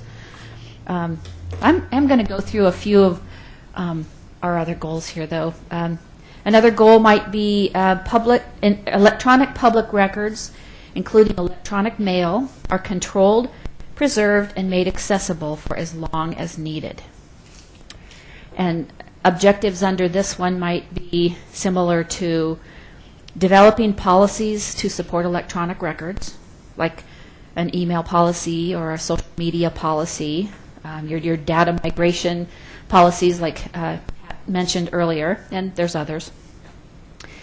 Another objective might be to develop the technical capability to capture, preserve, index, access, and dispose of city electronic records.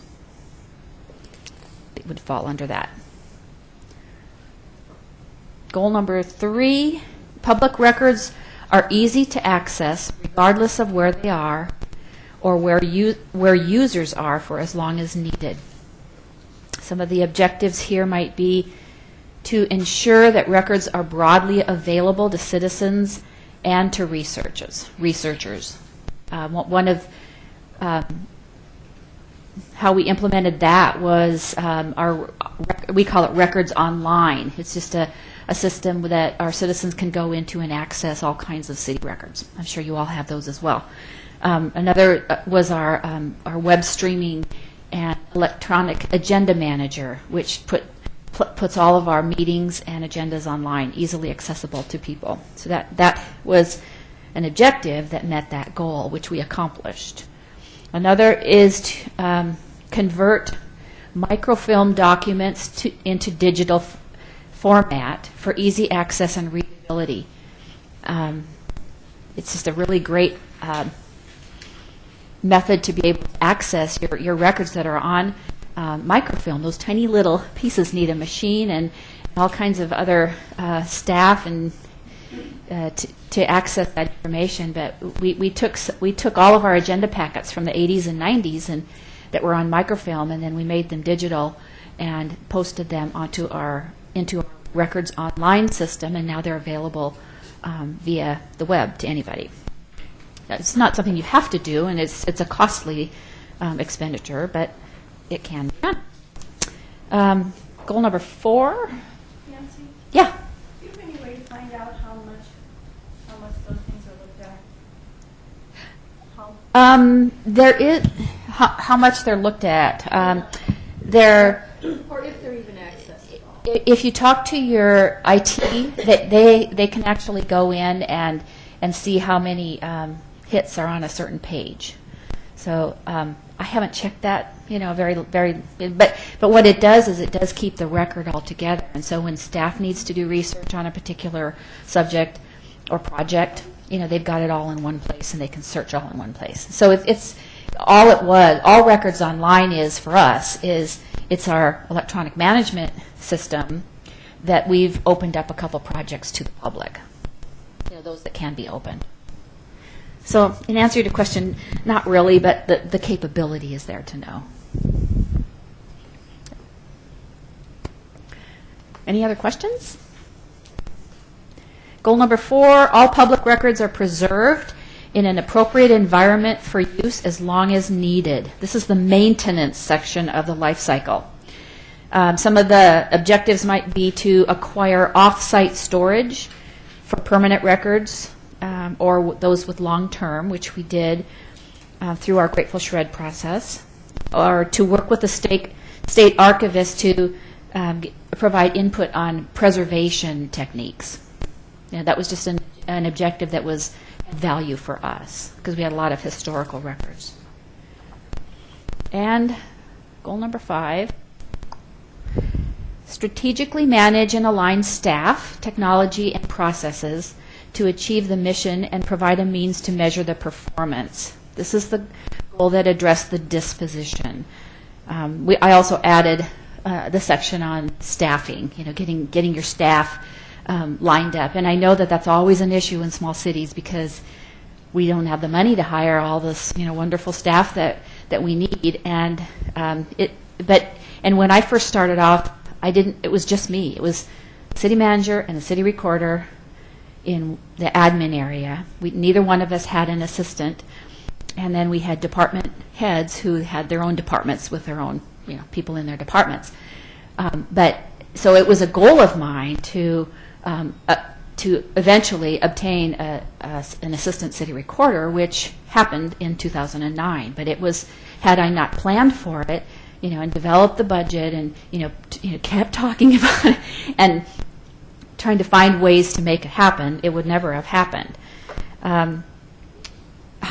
So an objective was to hire and develop staff according to the competencies needed to achieve the strategic goals. And this is just a kind of a side comment about this, but I believe that an important component to strategic planning and goal setting that's often overlooked is the development of people in your, to employees, development of employees. And they are the company's most, or the city's most valuable assets. So education and professional development are key ingredients to help build successful employees. And those are the ones that end up making valuable contributions. You know, if you keep up with the education and the opportunities. And a successful leader will provide these learning opportunities for employees and empower them to achieve more in their job descriptions. And just as on a more personal basis, when Kelly, the assistant city recorder, came on board, I kept talking to her and encouraging her to learn more, to go to more of the OAMR activities and trainings, and she's come on board with that. And in fact, she's going to be attending PD1 this summer. So I'm really excited for her. It's worth the investment, even if she left Oregon City and went to another city someday. That investment is we're investing in the field. We're investing in the person who then can grow and develop in the field and make help other cities to reach their goals. So, it's an investment. It is, but it's worth it in the long run. That was just a side comment. Okay, so moving along to objectives. An objective is a roadmap to reach the organization's destination or the goals. And I don't think I have any more on here. I think that's the last. Yeah.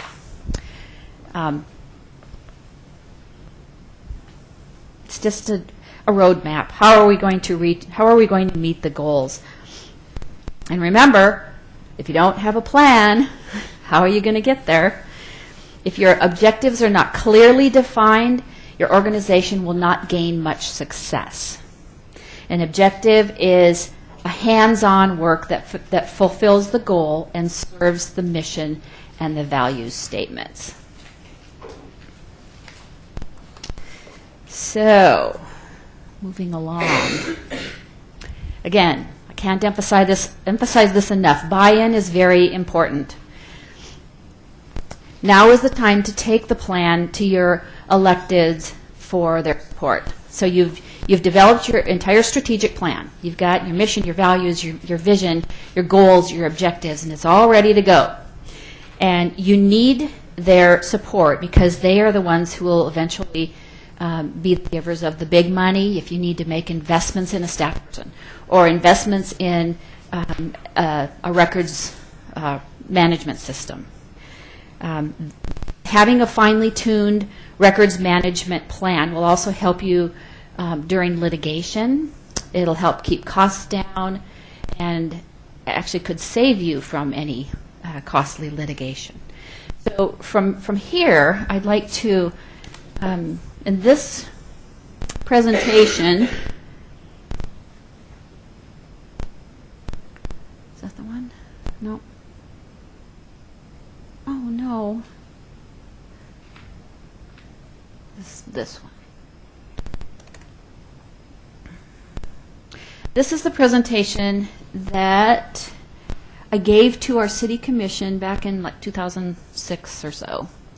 And this one is on your CD. If you can take it and revise it in any way or not use it at all. But it was just really helpful in knowing what to tell them, what information to give them, and get them on board with what you're trying to do. And I have to tell you about that was then, this is now. This was my motto because I knew that things were changing. Life is different. Operations are not going to be the same any longer. And so I was just flat out honest and said, well, that was then, and this is now. And when I had staff come up to me and say, well, that's not how we do it here, that's what I told them. Well, that was then, and this is now. Because then didn't even have a plan. Now we do. So that was, take it, steal it, use it. So I had to give them information on what our current conditions are. And I'm not going to go through all these, but, you know, the negative and the positive. Where we are, where we want to be. Gave them the mission statement. Put it all up there, an easy way for them to see all the goals. Showed them the record survey that we did and why we have to do this, because look, there's issues. They needed basic training, and by the way, this one I think I did update. Yeah. Some of my PowerPoints on there might have the old definition of public records, so just watch for that if you use that. I didn't have time to do everything. Okay, so more continuing education for them on what is a public record. They need to know these things in order to buy in on your plan. And then, why records management? Well, to provide information that is timely, accurate, complete, cost-effective, accessible, and usable. And then I gave them an example, you know, how that particular component can affect them. Many organizations now consider its information strategic in nature. Past information is needed to develop future strategies. More on why records management: to ensure regulatory compliance, to minimize litigation risk. They like to hear that, because I don't know about your city, but you know, the legal bill. To safeguard essential information, to support better management decision making. See, these are all related to what do our councils do? They're policy setting boards, right? They don't implement everything. That's your manager and that's your job. But the council is a policy making board, and so they're going to be tuned into this, or they should be. So what are the next steps? Okay, you're presenting to them and you've given them all this information. You've trained them a little bit. Your next steps are to activate the strategic plan that you've developed and give them an idea of what your costs might be. This is when I began to talk about another person in the recorder's office to help do all these things that were not being done, and why we ended up with 2 containers full of records for 25 years or more. More next steps: train staff in the essentials of records, assign records liaisons to each department, implement an annual cleanup day. And then I went into what that cleanup day would look like, because we were asking for the city hall to be closed, and they needed to know about that. That's kind of a policy decision, you know. And so our city manager did propose to close City Hall on that date for the cleanup. We trained staff. Staff devoted a whole day to identifying and disposing of records and other things, of course. And we decided to make it an annual event. We ended up having 3, and we're actually due for another one really soon, because we took a little break. We had done so well. It was like, now we need to focus on specific things like email. And that's the end of the presentation. So that's, like I said, that's available to you on your disc if that can be helpful to you. Yeah. Oh, wait. Where's my... Did you get buy-in from the department heads before getting to this point? So, like, did you present this kind of information to them, and then after you create the strategic plan, present it to the council, or was it kind of like creating the strategic plan from the questionnaires that you sent out, and then getting them buy-in? Like, you told us what the problem is, now this is how we're going to solve it. Mm-hmm. I don't know. I'm curious. If I'm remembering correctly, we had to make sure that we had the manager and the council's support and buy-in first. Yeah. And then once that was established, then that's when the city manager wrote the letter, and that was sent out to all employees and department heads included. And the directive then came from the city manager, because he's the one, of course, that was directing staff. Yeah. Because it doesn't come from the council. So your strategic plan is basically acting as the direction for staff, in a way? Yes, that's true. That's what they are. Those are the goals that they had to embrace as well. Thanks. Okay. Okay. Got to find my presentation again. It's. Oh. Okay. So we're back to this one.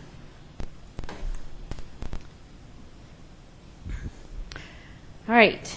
Next is. So now that you've got your plan, and of course they accepted it and approved it with flying colors. There were no issues. It was like a no-brainer. All they have to do is walk out back. All right. So now that the plan is accepted and approved, we developed our timeline. We got number one was, and this kind of addresses what you're saying here, council approval. We surveyed departments, and we're promoting awareness. Under promoting awareness, once you have your council's buy-in and the strategic plan approved, begin your plans for the actual cleanup day itself. We decided that since it was a hard and difficult task to undertake, that we wanted to make sure that we had fun along the way. So from the very beginning, we involved all staff with various tools to create buy-in among them. The first was to send a letter from the city manager to all employees announcing that the upcoming cleanup day was coming, and then requiring their participation. So fun things. I mean, it was as silly as using on all of my communication that I put out. I used a Comic Sans font.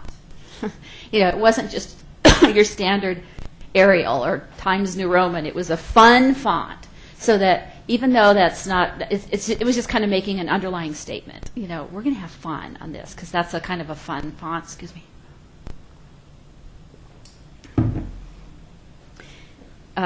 We did things like, I don't know if I actually talk. Yeah, we ordered T-shirts for the liaisons. We had Grateful Shred Day on one side, along with our city seal. And then, Grateful Shred Day on the back and the city seal, or one or the other. And they were, of course, green shirts because, this was a green effort as well. We arranged for contests during the Shred Day, and we'll get to those a little bit later, but one was like the most unusual find. One was the lost has been found. Things that, where did that ever go? I knew that document was somewhere. But one contest you want to avoid is the employee who shredded the most. Be careful in your the naming of your contests. I didn't know we needed to keep those documents according to the retention schedule. So anyway, I wanted to show you one other. This was another presentation that I made to staff, and it just explained to them what Grateful Shred Day was about. In fact, we made it as a presentation like this, and then we also just sent it around via email, because not everyone could go, and so we just asked that they take a moment and go through this presentation. So, what is it? What is Grateful Shred Day? And then we explained each one of the steps. They're required. We'll work with our department liaisons to identify paper records that can be recycled or shredded. Employees will be provided with all necessary guidance and preparation for this process. So this is like an introduction to what this was all about. Oh, but let me back up where we got Grateful Shred Day. One of the very first things that we did was we decided to name our day. And so we had a contest, and by email, I just sent out, by such and such a date, send all your guesses or your suggestions in, and then we'll have a vote. And so, I've got all the email even saved on all this. Sometimes I go back and laugh, but so everybody they thought that was really fun. I must have got 25 different suggestions, and then I don't remember exactly how we narrowed it down. But I probably got several people together and we voted on them, it just individually. But then we sent like the top 5 out, and we ended up narrowing it down to the one that won, which was Grateful Shred Day. So that was one of our police department employees was the one that picked that particular name. So it was just one more thing that helped them to say, oh, this could be kind of fun, kind of silly but fun. Why are we doing this? Better utilization of space at City Hall and other city locations. More easily identify public records we do need to keep in city buildings. Lowers our legal risks by destroying records past their retention. Reduce server network space needed for email storage. And improve our Outlook performance. What exactly are we destroying? So then we go into, I don't need to read through all this, but just a little bit of information on what we're going to be doing. What to recycle, what to shred.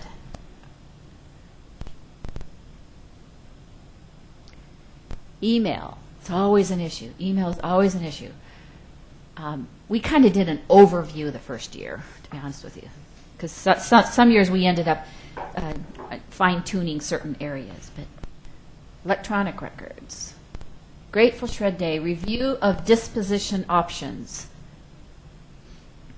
Disposition logs, they got training on the destruction process and what an original record is, and the retention schedule. The e-records initiative, and this was the objective, to educate employees of the necessity to manage email messages. It wasn't just that they had email, they needed to know how to manage that email. And this is where the one employee I was telling you about earlier had that aha moment. You mean my email could be a record? Oh, I need to retire. Because it is overwhelming. Wouldn't you agree? It's overwhelming. Okay. Mailbox size reduction options. We gave them some practical steps of things they can do. E-records in the departments, what the records liaisons will do. So that was just a basic introduction to the Grateful Shred Day for them.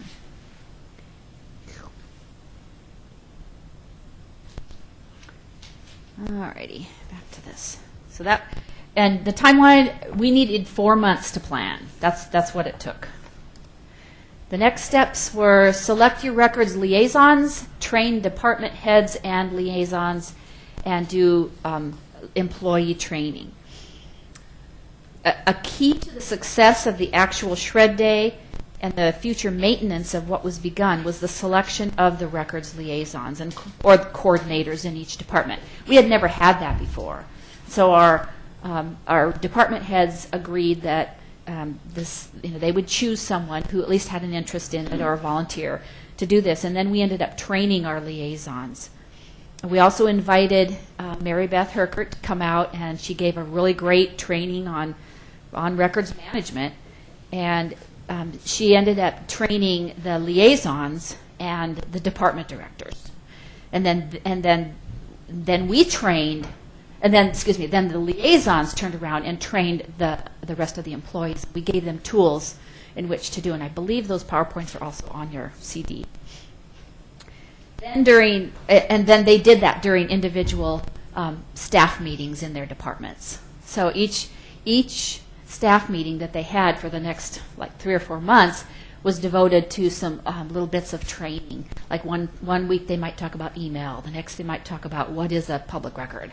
Just little bits of training along the way done by our liaisons. Did I think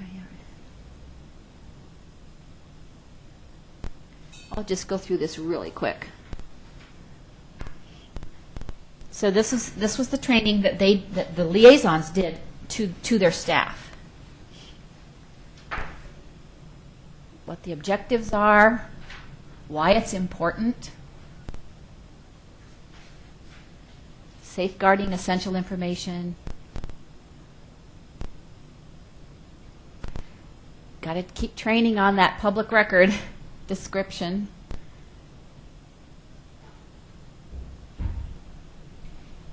More training on the same thing that we had to train council. What is a retention schedule? I mean, some of them had never even heard of this before. You know, to know that they didn't have to keep those documents forever was like an aha moment. More about retention schedule. More.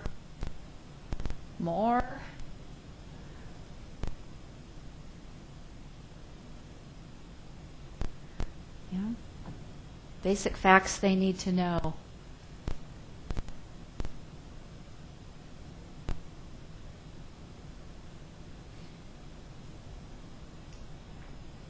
Other points. Email. Is it a public record?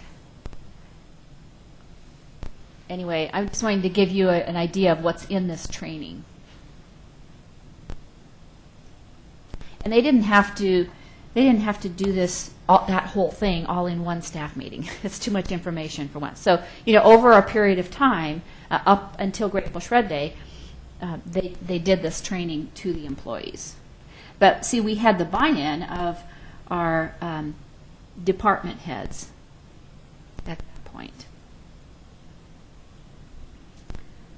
All right. I think we have any department heads that did not buy it? No. Employees, anything at all? No. It just didn't.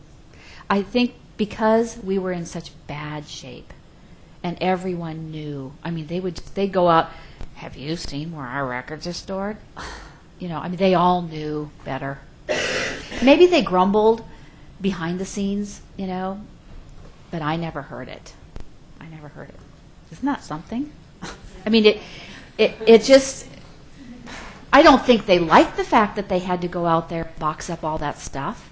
I mean, it was no fun. I mean, I was out there doing the same thing with them. You know, it wasn't just them doing it. But, I mean, it was a lot of work. You know, boxing up. But our initial shipment over to our offsite storage, the first day was, I think, 225 boxes that we had filled that day. I mean, that was just one shipment. You know, I mean, it was a tremendous amount of stuff. We're on the next one. Timeline.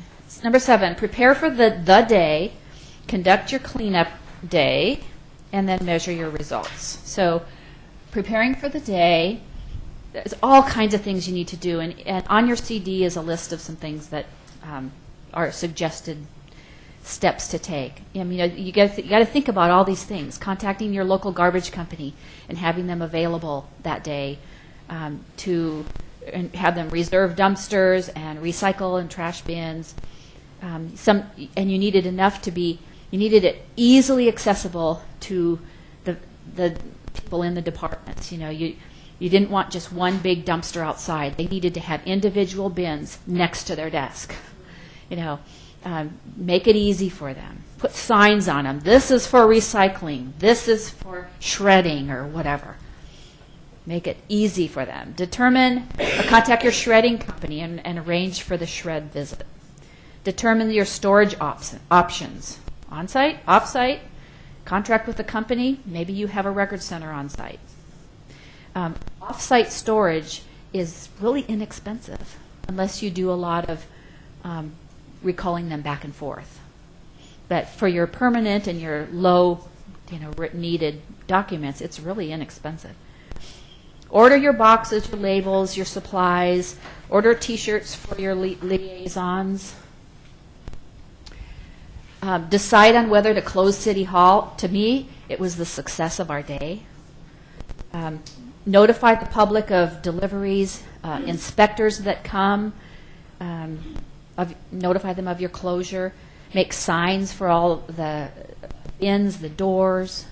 Compile a legal hold list. And, talk about just not having all the knowledge that you need. So, just as a side comment, I went to the ARMA conference this week in Idaho, and there was all day Monday was an attorney talking about things such as your legal hold list. And I mean, by the end of the day, I was like, I'm scared to death. But anyway, I mean, I got over that. But there are so many how-tos to put together a legal hold list. I mean, we did it so basic, but there's a lot more involved in just developing your legal hold list. What if you have things that are being litigated or that may be coming up, that you're concerned that they might be?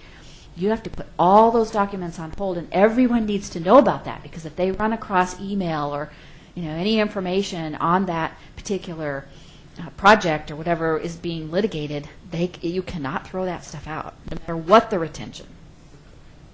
So anyway, like I said, we did it, but it wasn't quite right. Order food for staff. I spent about $1,500 for this day, and that included everything from our shredding to our garbage to feeding staff to our T-shirts for the liaisons, everything. I kept a budget and have it somewhere I can show you if you're interested. But it was about $1,500 is what it cost. How many people were involved in this? Every employee in the city. Now, there were some that just because of the nature of their job, like police, officers, that kind of thing, they had to be working. But and some public works staff, they just had to be working. But we have about 125 full-time employees. So, a majority of those. And we chose a day where nothing else was going on and there was no court that day. And, I mean, you have to choose your day wisely. Was there any pushback from the public for closing City Hall? Was there any feedback from the public on closing City Hall? Not that I recall. We notified the media. We had it in the paper. We put it in utility bills. We got the word out as much as we could to notify the public. And again, we talked to inspectors and delivery people, and I think everybody just knew we needed to do it so bad that I remember a little feedback. Why are you doing this? In fact, I was surprised that the city manager agreed to it, but it was his idea. I'm like, he's really bought into this. Where are we? Contests? Yes, no. Buy prizes? Oh, yeah, that was in my budget too. Notify your local news. Consider a citywide shred event. We did not do that, but if I were to do it again, I think I would do that, just so that you can get it out to the public. It's a shred event. Bring your stuff, and we'll shred it for you. We have to pay a little more, but that's okay. So I just have to tell you some of the contests that we had. And we did things like $5 gift certificates, or little gift cards, or and then we had some bigger prizes too, like a $50 gift certificate at a restaurant, for this one particular one. The most unusual find, the lost has been found, email compliance. There were like 4 main steps to email compliance. It wasn't a fully robust compliance, but it was, if you can at least do this, like get rid of your junk mail, establish some folders, there were 4 steps. The most creative cleanup suggestion. They really got into this. I mean, we had our chambers. It was like the Grand Central Station, and we had boxes here and it was labeled, most unusual find, and then I made up little, I think these forms are all on your CD. I made up little contest forms, and everybody had them in their departments, and they'd be scribbling their names, and running down to the chambers and putting them in the box, and so I mean they really got into it. I was surprised. The most helpful award, the cleanest desk award, the most cheerful, the Grateful Shred Day Hero Award, the Go the Extra Mile Award, and then we had hourly random employee drawings. All staff's name was put in a hat, and we just had a random drawing every hour, just for fun. Like I said, we did some silly things, but we had to make it fun because it was a lot of work. Another thing I did to prepare everyone was I established these did you know emails. So like every other week or so, I put together some main facts about, maybe they don't know about this stuff. It was a surprisingly effective manner of communicating bits of information. For instance, did you know that the State of Oregon Archives Division has created a retention schedule that gives us permission to dispose of public records when the record has met its minimum retention? Another one. Did you know that Grateful Shred Day is just the beginning of a 5-year records management plan for the city? It will take that long to meet the long-term goal of providing access of public records to the right person, blah, blah, blah. So take heart. We don't need to get everything done all at once. For those that are kind of like, there's hope. Did you know that recycle bins and shredding bins will be delivered to City Hall on Wednesday, February 20th for the early birds to get a head start? There's a big difference between bins. It's important to know where and how to dispose of your records. So I just sent out little snippets of information so that they didn't have, a 40-page, this is what you have to do document. It was just little snippets. And then on Shred Day, I had a FAQ form. I think this is on your CD as well. Just answered a bunch of questions. We launched our Shred Day, and we kept track of the pounds of recycling and garbage for measuring and statistics. Any questions at this point? Let me grab the mic real quick.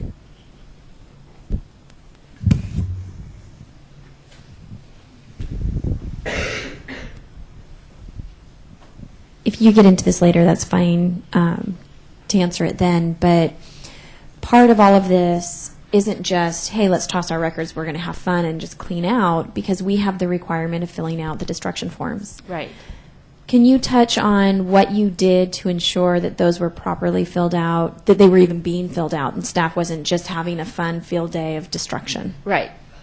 That's a very good question. And part of our training of staff, I kind of touched on it, I think, on one of the slides, but I didn't get into details of hardly anything here. But we did have part of our training for the records liaisons, a destruction, what the process is, and gave them the forms. They were the ones who were responsible for filling those out, and then and for training others in their department head meetings, or department meetings. So everyone knew about it, and they all knew that this wasn't just a one-time event, that this is the way, that was then, this is now how we're going to do it. And so they ended up, I continually get these destruction forms from the records liaisons. So it was a new procedure that was put in place that has kept going ever since we had our first Shred Day. I didn't quite answer what I was looking for. Oh, okay. For the day of, though. The day up, it was the records liaison's responsibility to make sure. And, I'm just going to trust that it worked because it was being done. So were you allowing them to destroy the records before you really authorized the for the destruction? That's what I'm I see wondering, what you're saying. Okay, is how I see did what you you're do saying. this follow through? Because Yeah. you keep saying it was a day, Uh-huh. but in my I see head, what you're I'm saying. just having a hard time getting how do you follow those procedures, those requirements by the state in one day? Right. With all that you had, that was You a have to lot. remember that we did not have, we had convenience copies galore. No one ever threw out anything. And so we had stacks and stacks and boxes and boxes and boxes of duplicate records. And every department was responsible for knowing what was in those containers out back, and what was an original record and what wasn't. So as far as, we did get a few of those on Shred Day because the retention of that original document had been met. But we didn't get a lot that day because they weren't destroying or shredding original records that day. So really your first couple of years were Yeah. getting rid of all those Right. copies. Right. And a lot of it was I mean, a lot of it was planning documents from years past that have a permanent retention, and that was in those containers, and that all just needed to be boxed. So a lot of the time was spent boxing up those files, and then creating the form that, you know, how forms have to be made for boxes, and putting the retention on it, identifying what that was, a destruction date if there was or not, and then getting it ready for the company to come pick up. So that was a lot of it. And then at the same time, they were completing a tracking log, and everything that they boxed, they put on an Excel spreadsheet and tracked that box. And then those tracking logs came to me, and I put it all into one big master tracking log, which I still maintain today. And it has the everything that we have over at our off-site storage facility tracked, and what the destruction date is. And twice a year now we go in and we destroy those records that are up for destruction. So we're slowly we keep adding boxes to that facility, but we also are regularly destroying them according to retention. Did that answer? That did answer it. It was really more, it sounds like you guys were more focusing on getting to a point where I think we are already at that point where convenience copies Are gone. Mm-hmm. We are maintaining what our originals, but we're having the staffing issue of staying at a lot of destruction. So our archives is literally busting at the seams. Yeah, it does answer my question, but I think I still have Okay, so you're at maybe at a different place than we were, but can anyone?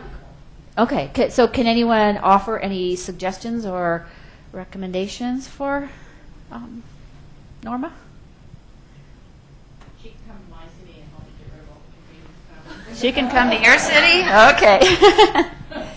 Well, that's, you know, I mean, let me reiterate. We have not arrived. We are a lot better than we were, but we have not arrived. And we still have a lot to do, you know, and that's why we continually keep up with it. Okay, we're almost done here. I just have a couple of pictures I want to show you. So this was our day. There's the garbage truck, and there's people in the containers, and the big dumpsters were out there, and they were dumping. There we go, dump. More dumping. So on the day of, did you have people focus on their individual offices or on this? Well, How did you narrow down where everybody was and when? Right. We had goals for that day. And in that particular day, they knew that it was cleaning out those containers that was the first and main goal. Okay. And then, you know, if you weren't involved in that, then you were inside around your desk and doing other things. But we identified what each department's goals were for that day. So you kind of said, okay, Public Works Department, you're out here with me doing the bins, and then, I don't know, planning, you're in your, right, I don't know. Right. I don't know how you did it. But right. And we did, beforehand, the liaisons would go out there and inventory. You know, that's how I found out. I had election records from the 1920s out there. And, you know, I mean, I found stuff that I didn't even know I had. So, and then when I found that, I found a staff person, Kelly, who was kind of the front desk person at that point, and she was doing all kinds of different things, and she ended up taking those records and beginning logging them in. So now I have this great big log of what all my election records are. But yeah, each department had specific jobs identified for them for that day. Do you have it? That would rock. I don't know if I have that. Because everybody's situation is going to be different. Oh, I know, but it just gives you a starting point. Yeah, starting point. It might be on that CD. I just gave you a lot of different stuff. Let me know if you can't find it. Okay, here's inside the container. And you can see the bin. I mean, we just got rid of it all. You know, and these two are court employees on the left, and that's our city manager on the right. See, he was just right in there the whole day, involved in everything. And these court employees, I mean, they had documents that they didn't need to keep at all. They knew, you know, so they were the ones who were sending the destruction forms. Some of them. Labeled before, or was that part of the? Yeah. Oh, yeah. That see, when they didn't have room inside anymore, they would just take it out to the container and keep adding up. Labels on them and not just Yeah. the process of Yes. miscellaneous. Yes. Okay. See, and they were smiling. But I mean, it was a fun day, and everybody. Yeah, it was hard work, but there was just kind of like a spirit of camaraderie that was all day long. These are our planning heroes. Heroes. They worked so hard, especially that. Well, they all did, but the girl in the middle, she was amazing. She did almost all of the labels for the boxes. Oh, she was amazing. Okay, more container. Hey.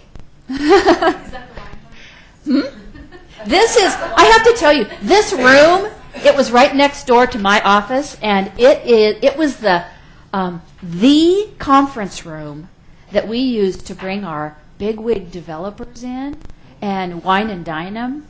This was the room. That's how bad our city hall was. We had no place for them. More smiles. More junk. Yeah, there's the T-shirt. Some more cleaning. This was a big closet that got cleaned out. There's Kelly. I think she was working on my election records there. I think that's about it.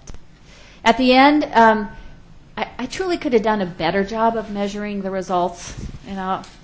But at the end, we had 215 boxes that were taken to the off-site storage for long-term storage that day. 1,290 gallons of paper shredded. 5,400 pounds of recycling collected. We freed up all that space by deleting email, and 56,000 items were deleted from email storage. And so that was just one day's work. And then from then on, even though we had another shred day a year later, we kept going on things, you know, throughout the year as well. So that was just the one day.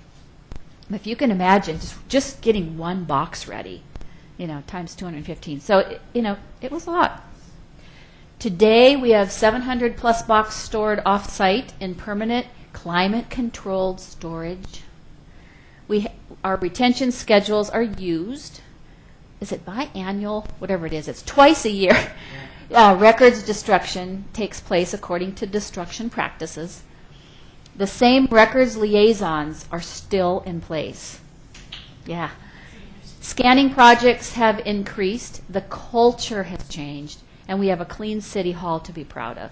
So the before and the after is, you know, I hope for Katie over here, who came in only into this building when we were here, you know, that it can help you to see, you know, give you some perspective of where we were and where we are today. So.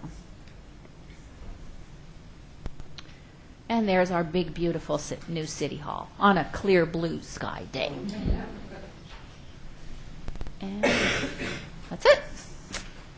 So if you want this presentation, if it's helpful in any way, I can get that to you as well. I did not put it on your CD because it wasn't done. But yes, and let me get you a mic. And our lunch should be here soon. It's here? Okay, great. So how did that go after your day and then moving from one facility to the other? We're currently looking at restructuring our offices and kind of moving people around, and we haven't done a giant purge. I mean, I've been working on stuff since I've been there, but how was that in the moving for you? How was it? I'm sorry. How did it go? Moving to this building. Moving to this building with all your records and Okay. shifting everything, and I'm just curious. Well, we hired a moving company, and you know they had very specific instructions for how to do that, and everyone had certain boxes with their number on it, and they just put all of their things in the boxes and slapped on their label so that when and it's the moving company that does the training for you on this. We didn't have anything to do with it other than we'll do whatever you say, you know. So they have it all planned out. They come in well in advance and tell you how to do everything. They provide the boxes, the labels, and then everything that you slap your label on goes into your office or that area or whatever. Because the rooms in this building were assigned a certain number, and so that coincided with the box. So I know I didn't lose anything. All of my records that are now stored up, you know, different places went to where they were supposed to go. You use offsite storage for a lot of your things, and I've had a hard time kind of getting by off on that because we do get into things pretty often. Mm-hmm. Did you try to scan things before you sent it so it kind of makes it more cost effective, or I don't know. How did you get by off, basically? Well, we had to do something, and we had such a large amount of information and materials that we had to do something. We had to get it organized. And my next 5-year plan is going to be working through all those boxes over at Recall, the boxes that we just didn't have time to deal with it, so we just boxed it up and sent it off. And I have my spreadsheet that I have of all of that, all those boxes, they're flagged saying, need to recall this back and evaluate contents. I mean, I have lots and lots of boxes that I need to do that with. And someday, I'm hoping to be able to get to that. But that's in my next 5-year plan. You know, like I said, we couldn't do it all, but we needed to get that stuff out of those containers and stored appropriately, which we accomplished that goal. Does that answer your question? Yeah, it probably makes a difference too that we're in Florence and any storage that we would take would be at least in Eugene. Oh, so it you know, that's a big piece of it too. But go ahead. We started our document imaging system about 15 years ago. So we use off-site storage too, but everything has been scanned, and only rarely do we have to bring anything back. But now we're going to start on a program where we begin recalling like our building permits and start purging out-of-date things. So that was how we did it in Milwaukee. So did you slowly scan and then send it over after it was scanned? Mm-hmm. Yeah, we have an ongoing process where we send over things. Like our building department has, I think, 46,000 images or something like that. And those typically are the ones we have to access, or we get public records requests for the most.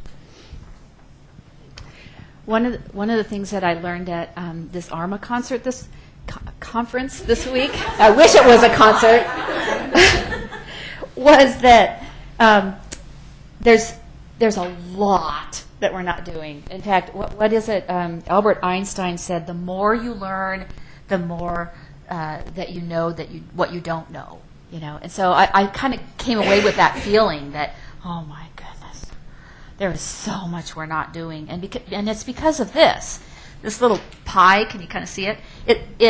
This is my job. All of this that I do, this part is records management. Nobody else is doing it except for police records. That's a different ball game. I think we all know that. But that's how much time I have to devote to records management. Everything else is taken up with other responsibilities. And so, you know, I was talking to a couple of the presenters about that, and they said, you know, we all feel that way. And even though you may have the knowledge of what you need, what needs to be done, nobody is where they are supposed to be.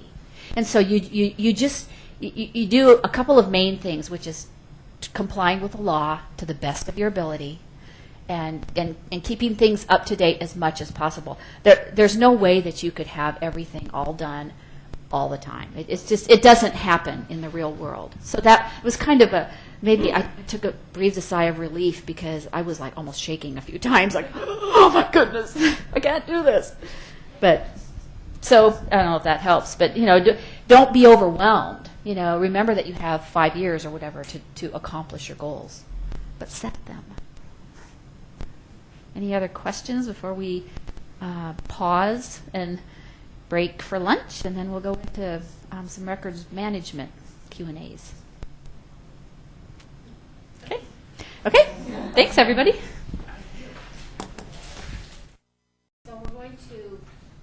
stream this also, and in just a second. But we need these microphones. So that side has that little wireless over here, and this one is a wired one. But if you need to speak, we'll pass the microphones down. And Pat. And we'll share. Let me share this with Sandy. Sure. Or I can send it down this way too. Okay. So are you ready? Hmm? Okay. Are you ready? She has a mic. It's Pat. Oh, okay. You know what, Pat? Yeah. You need to put that on your other side. Okay. It's curved towards Okay, there. thank you.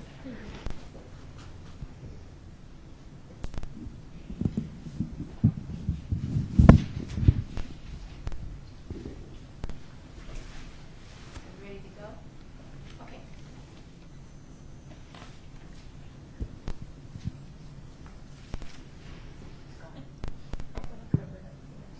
Oh, well, welcome to the afternoon section. We're going to talk about records management issues, and we'll just consider this a round table and sharing experiences and knowledge. So, who wants to go first?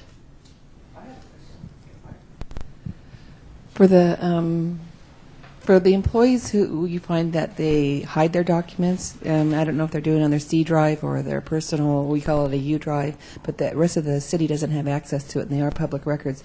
Do any of your cities have IT people or anybody within the city that, will go from computer to computer to access those records? Because after many, many reminders, we still have, a certain employee or two who just will not share their records. Mm-hmm. Our IT department doesn't do that.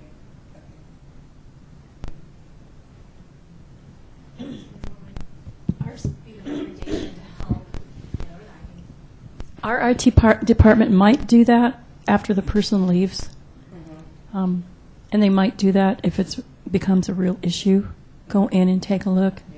I went to an ARMA luncheon here a month or two ago, and I think it was Multnomah County or PERS, I can't remember, but they're I guess they're big enough, but they'd actually go in and get the information off the computers, so I just didn't know if that was something that other cities had tried to do. Do they do that on a regular basis, or when, there might be an employee issue or something like that? I got the impression they do it on a regular basis. Really? Yeah. Wow. Well, I think they have a block somehow on the C drive, but I don't know. There was a way that they were able to access their records. So. I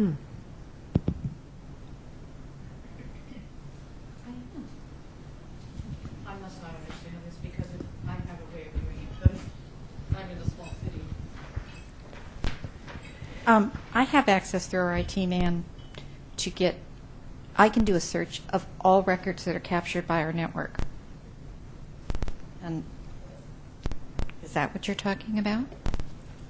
Well, I guess if we have somebody who's putting it on their own tower, their own computer tower, so it's not being saved on the shared drive. And so we've had repeated requests that, these are committee records that they're a city public record. We need to get that on the shared drive. And they're very protective of their records, will not do it.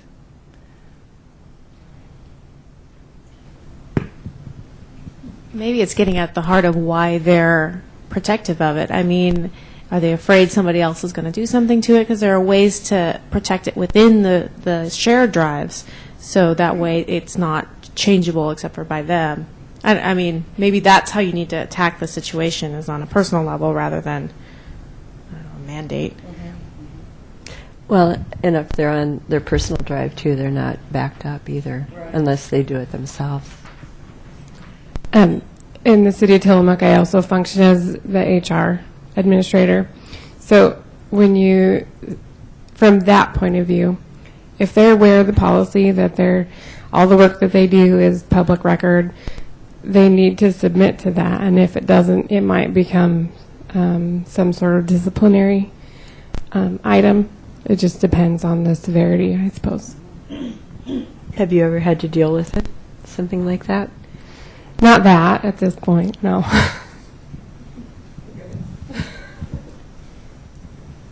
Yeah, it does seem like it could be treated as a job duty and expectation.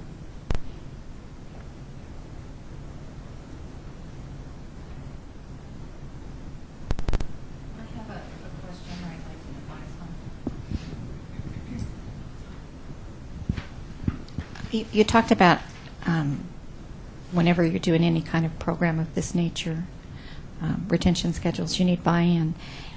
And do you have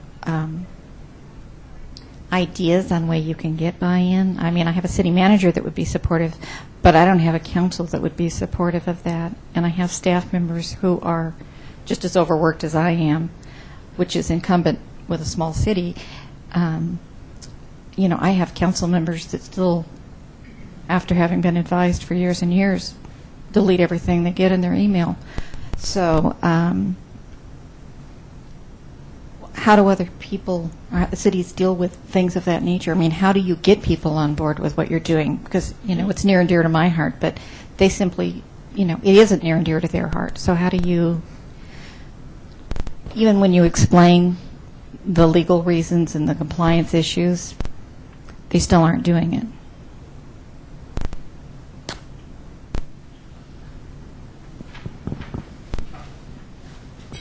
Couple things. Outside of not having a policy, if your city manager is on board with it and you have an employee who's not wanting to comply, then, you know, like she said earlier, that there's some disciplinary actions that need to be taken. You know, if they're not willing to share their records or comply with what the directive is, then there's disciplinary, I would think.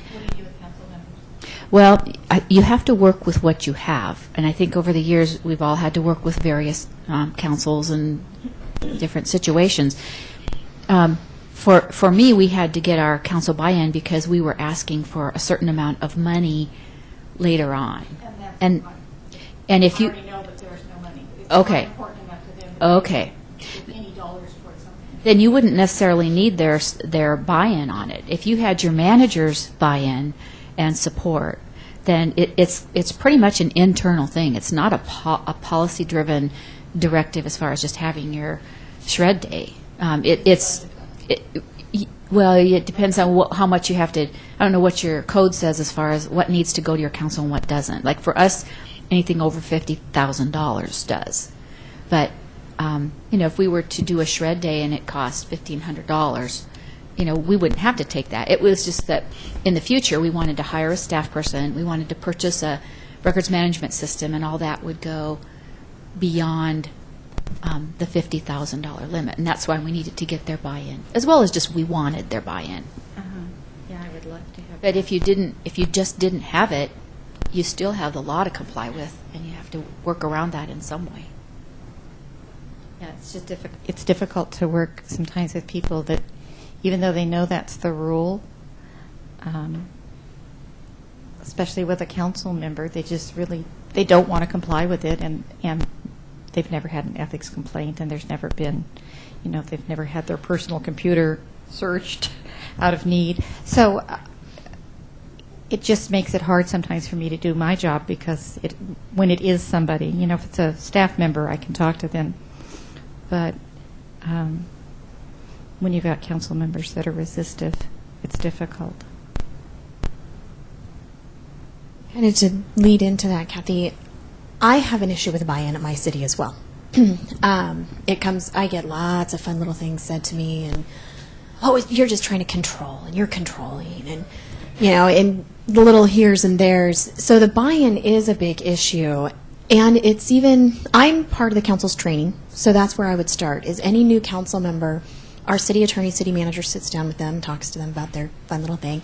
But then I come in and I do the major nut and bolts with them, meaning I talk to them specifically about their emails, how their account's set up. I give them the little to-do list of how do you log on. I mean, it's the very nuts and bolts. And with any training, I make everything sound absolutely awful to them. I go to the worst extent. You will have your computer confiscated if the city goes into a lawsuit. And don't think that we're immune to it. City of Beaverton, yeah, they're big with the whole Nike thing, but our city is not immune to something like that. You know about citizen so-and-so and so-and-so, and they're watching you like a dog. Yeah, I mean, they're after you, you know. So I use those kind of very intense type of examples, and then they come to one council meeting and they know it's true. Because we do have citizens that come every time and they point their finger, you should be fired.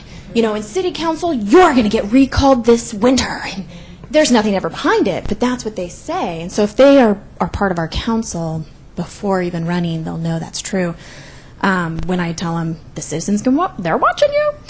But I let them know that we're not immune to that. And then there's follow-up training, because I can say that until I'm blue in my face, but who am I? I'm the city recorder. But then Kirk Mylander has a really good training, and CIS, use our city resources. Will come out and do trainings, have goal sessions and whatnot. He has a good liability training for city councilors. They just had a good one at CIS conference as well. But it's geared to your council. And if it's somebody else telling them, it makes a difference. Well, we've had the city attorney reinforce it several times, and they don't even pay attention to what he's saying. And I think part of it is just we're a smaller town, and I think they just think those rules don't apply. It's never going to happen. But every city has citizens like the ones you just described. And I don't know if it's just going to take an incident where something of that nature does happen, perhaps, and then they'll realize that everything that they've been told is true. And I guess I can't make a city councilor comply with something, but you feel compelled to because it's our job. It's part of what's near and dear to us. And so when people aren't doing what you think they should be doing, it's really sort of being disrespectful to their citizenry and to their staff. Sometimes our insurance rates depend on that too. So going on to the city attorney described it, that's true. But having somebody like Kirk come in, and I use him because he's the one who's done our city trainings, but someone from CIS actually tell you your insurance rate will be increased if you do not get this policy in place, because we are starting to make that mandatory now. That hits. I mean, it's like I said, we're staff. Who are we? But when it's the person who's actually running our policies, our insurance policies, our liability, and doing all of those claims, he knows how many claims we've had. Well, probably not personally, but you know what I mean. CIS knows. And having them come in and talk about the liability and the increase in rates, potential increase in rates and all of that, because we aren't complying to the level of council all the way down to every staff, that opens their eyes, because then they realize there's a budgetary responsibility as well.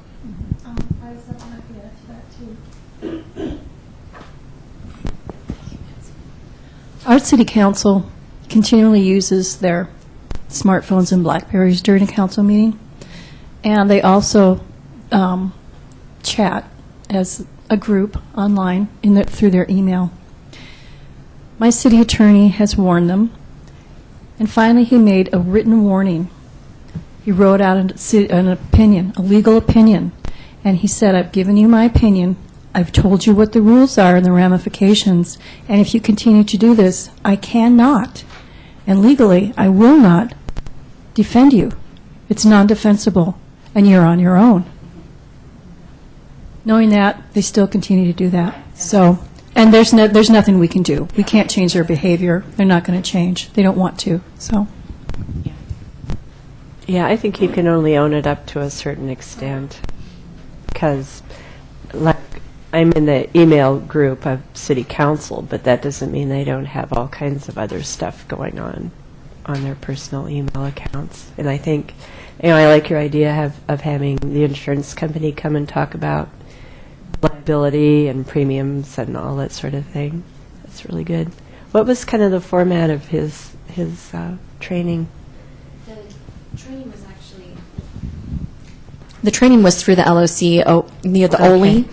But as you guys know, CIS comes out and does training for the cities individually as well.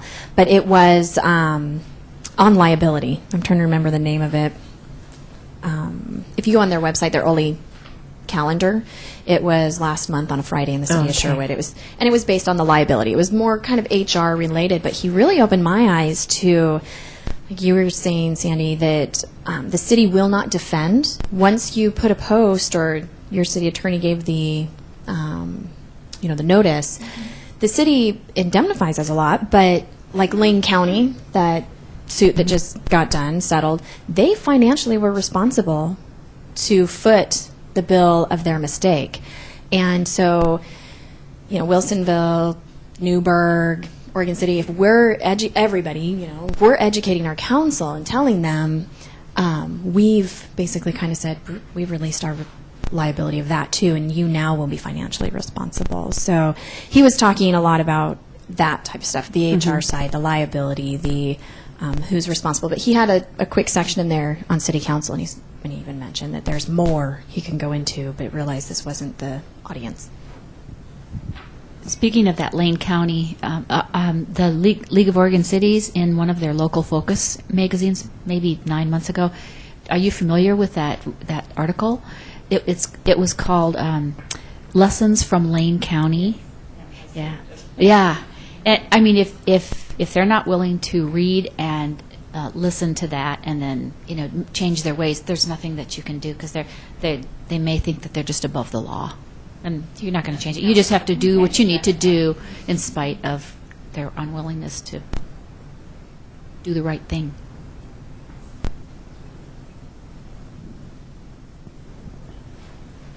Okay, I have another question. I have a question. We have, and something that my legal department's struggling with, we have a new assistant city attorney, and she comes from private practice. She wants all of her emails printed with all the attachments and filed on a daily basis.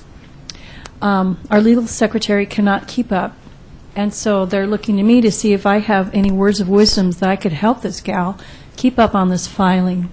I don't know if she doesn't know about legal files. I don't know if she doesn't know how to do this, but her attorney says you should be able to do this in 15 minutes a day. It shouldn't take very long, and it's taken her hours and hours to do it.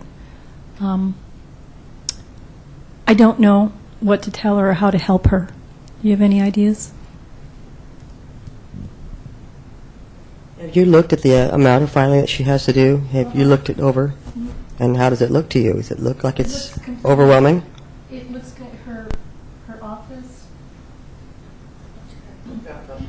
Her office it looks like she's, there's stuff everywhere. And I go in there, and granted, I'm sort of a neat freak, but I don't like a lot of stuff piled around. There's stuff piled around everywhere, and she's got like one of these accordion things out there, supposedly trying to file the emails and put them away, and it looks really disorganized to me. I don't know if I could go in and help her organize it. I don't know how she would react to that. Can you do somebody like on a one-day basis to get her caught up? Well, I don't know if that would help. The emails, I haven't looked at the emails, but the attorney wants all of the email printed and put away, and then she doesn't want it deleted either, because she wants to be able to find it. Sandy, my question almost goes to the attorney, is why does she want a hard copy of this? That seems like you could just electronically file everything by date, kind of label who it's from or what the subject matter is. I don't understand why she needs paper. She doesn't like that. We've even suggested using the Outlook, where you Adobe PDF it, brings all the attachments into one thing, gets rid of the redundant messages, just keeps a final string. She doesn't like that. I don't know how to help this gal. Any ideas? Do you have any green policies? Like we have our goal number 1 is build a sustainable future. And part of that is some of the policies and practices that we have that would not support such a habit. But does that person have a manager or supervisor that could make some suggestions for her? Well, the city attorney doesn't do that. And then he goes, well, maybe I should be. And I said, no, don't start this. He goes, because I read them, and if it's important, I print it out and put it in the file. But most of the time, I read it and get rid of it. So, he's pretty much on board with that. But I don't know. I don't know if it's because she's from private practice. I don't know if that's it. I don't know, it's been a long time since I've been in private practice as a legal secretary, so I don't know. And then I was wondering, well, how is she having difficulty filing these things if, if there are active cases that they're working on or active programs, and then those files should be readily available, so that she should be able to do that and not have such a struggle. But I don't know. And training. Sounds like it. If you don't know exactly what's in the files, and how are you going to know what it takes to do that? How do you know that it only takes 15 minutes a day? So, are you her supervisor? Okay. Somebody needs to go in and find out exactly how long it takes to do this filing, and then go from there. And if it takes hours and hours and hours, then you need to go back to the attorney and say this is not a productive use of her time. But until somebody knows exactly how long it takes to do that job, you don't have an answer. Okay. Well, maybe that's a good start, then we can actually see how long it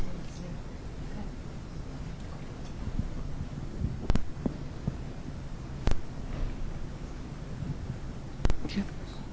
Okay, go ahead. It's a different subject. Okay, mine's different too, so let me go first. Okay, so we're a small city, and we don't have an electronic management systems program. I wondered if anybody has one, utilizes one, likes it, would recommend it, that sort of thing, for city records. Has anyone got on board with HP Trim from the state? We're like the first city out in the project, and it's been very painful because it's a pilot project, so everybody's learning the steps, from the state to the cities and the people over at the Synergy Data System.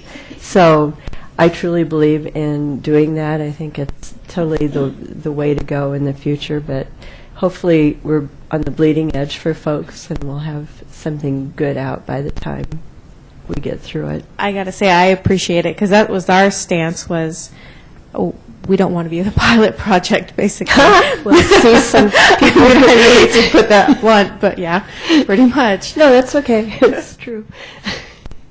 But I think, the way it will be set up, it will give you automatic retention on the system, and you'll be notified when it's time for something to go away. And if you have it stored in paper copy, you can run reports and pull the box. We use Iron Mountain, so we can pull the boxes out and do the paper retention also, and hopefully cut down on our costs for offsite storage. That's a good place to start. The Secretary of State is trying to start a pilot program for the entire state on one program, which is the software is HP Trim, and then it's housed in Eastern Oregon, and that's what Milwaukee has started doing. And Florence has thought about it because it is actually a really good program for a small city, especially if you don't have IT or any sort of money for your own storage on site. It's all, you just basically pay somebody to do it, essentially. But obviously, there's nothing bad about that. I know. Yeah, I mean, it's they're responsible for the hardware and all the software upgrades and things like that. So, you don't have to have a lot of IT staff or build in the expense of hardware and software upgrades. So, to me, it seemed the way to go. It's based on a per user, per seat monthly bill. So, Follow-up question on HP Trim. You said that it gives you a notice for destruction. Mm-hmm. It's not actually destroying anything. It's just letting you notice. It has to go through an approval process. Then the question goes to, how do you still prevent being where you are with hard copies of someone saying, yeah, that's good, whatever, I think this needs to be retained longer, I didn't care, whatever they set it up as. Mm-hmm. Who has that control over really making sure it's destroyed? Yeah, you need to identify the record copy, basically, of who holds it. If the record copy is in Trim in electronic format, then it's going to take a while to get everybody to trust the system, too. Exactly, it's a system trust. Mm-hmm. It's easier to trust a person, and you have shown that it's easier to trust a person as you've gone through this grateful shred and saying, no, you really can trust me, I've educated you, I've done this, compared to software system that many of us have experienced to have glitches, to have, bad writing, program writing sometimes, or, maybe it wasn't like bad, but it was just like, oops, a little bit of an error. Yeah, we can go in and fix that. So being a pilot, we have the same thing. My city manager is not on board with HP Trim because he does not want to be a pilot. He wants all the glitches figured out first, and there were some other things there. But that was one of the big issues that I still had was I don't see how we would be in a different situation than we are now. It's just a matter of it's electronic rather than paper copies of people trusting to get them destroyed. It's a matter of building trust over time. Just like, if you have a records manager come in, it's a matter of trusting that person, and Nancy has built the trust there. So it's not an easy process by any means. I'm glad that you spoke about it because we were ready to get on board with that maybe a year ago before I came on board as city recorder, and I kind of put the halt on it and said, gosh, we need an actual management system for just paper, for starters, before we jump into like doing something like that. So I'm just glad you talked about it because it makes me happy that I made that decision, basically. I don't think it would be a bad decision for the future. Oh, yeah, and I think that's where we're headed because I think it's going to be where everybody heads in 5 to 10 years. So I'm very glad that you're doing it. And this has been a really great experience, too, watching what other people have done and giving me a template for how to get started. Because we don't have a paper, any sort of management, but even just paper management in place. So you can't jump into the 21st century when you haven't joined the other century yet. So yeah, we've used a document imaging system for about 15 years, and so it wasn't new. People were used to going online and looking for documents, so it's not totally alien to people. And you use Laserfish? No. Unimetrics.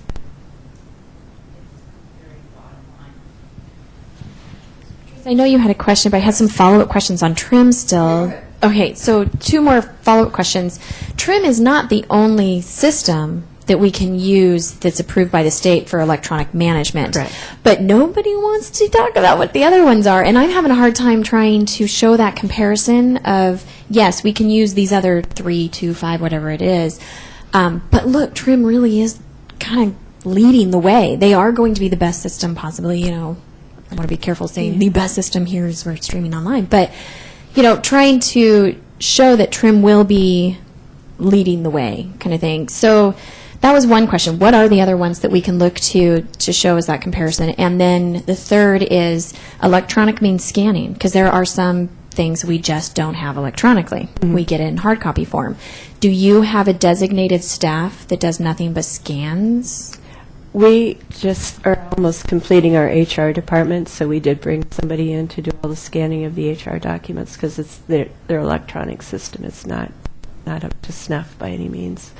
And I think, I guess the most compelling part of the Trim system for me was that, no hardware and software responsibilities. The state comes in and sets up all the file structures and retention periods. And, that takes a lot of burden off of bringing somebody in to do it for you or trying to do it yourself, which isn't to say there isn't a lot of setup to do. But does anybody know what the other companies are, who they are? I mean, EM Square was the only other name I heard. So secret. Why is it so secret? I mean, I think you could ask other communities, like Springfield uses Laserfish, and I don't know if they have a different company that houses the offsite or what, but just... I know, having worked for the county before I came to the city, that there are several small companies based, like in Salem. The county clerk uses a company called Helion, and the tax department did too, where I worked. And a lot of that, though, too, is working out the bugs. They want you to work with them because If you find something that needs improvement, they want help improving their program. And so that's part of what you sign on for when you do that. But I'm sure if anybody wanted, they could contact the Tillamook County Clerk and she'd tell you all about that system. And I know that the software we use in the city of Tillamook is through the Springbrook software for the financial part. And they do have different modules for human resources and record keeping too. Right, exactly. They're not approved. But I'm guessing that Helion's may be because the county clerk is using it. And they have a lot of documents that are scanned and available just on the computer. So. There was a conference last Tuesday in Portland on electronic records management. Yeah, there was a conference last Tuesday in Portland on electronic records management. They gave a presentation, the same company gave a presentation at the League this last year. I can get the name and send it to you. Yeah, I don't remember. I know the state went through the whole bid process probably, I don't know, 5-6 years ago. I don't know who the other contenders were in their selection, but We have a brand new city finance director, and he just told me yesterday that CIS has brought on two firms for records management too. I haven't looked into it that was yet. cloud computing backup. Yeah, Oh, I've been okay. trying to get some information on that too. Mm-hmm. Sounds like a good deal too. I have, I hesitate even saying this, but I have a concern about government choosing a vendor and then getting involved in competing with the local and the private industry. And it seems like that's what has happened with TRIM, that they are, the state is offering really good deals and lower prices to buy into TRIM, and so where does that leave the private vendor that has worked really hard to provide just as good of a product and maybe even be approved by the state, and yet they just can't afford to do it because now the government is now competing with them. We have a similar situation going on here in Oregon City related to a local broadband project, where government is trying to compete with local industry, and it's just something to think about. That's very, very legitimate. We have somebody in our community who specifically, that's an issue, and is brought up on a regular basis that we are trying to do too much as governments. Government's taking too much control kind of thing, and we're taking away from the private. And that is one of the reasons why my manager's like, no, we want to make sure that we look at the private as well, especially if they are offering it. So I think what you're expressing is a very legitimate concern, because our community needs to know that they have opportunities out there. We're not being so focused and narrow-minded, and you know what I mean when I say those things. But. Has anyone done an RFP for the services in the room? No. Well, yeah, I know, yeah.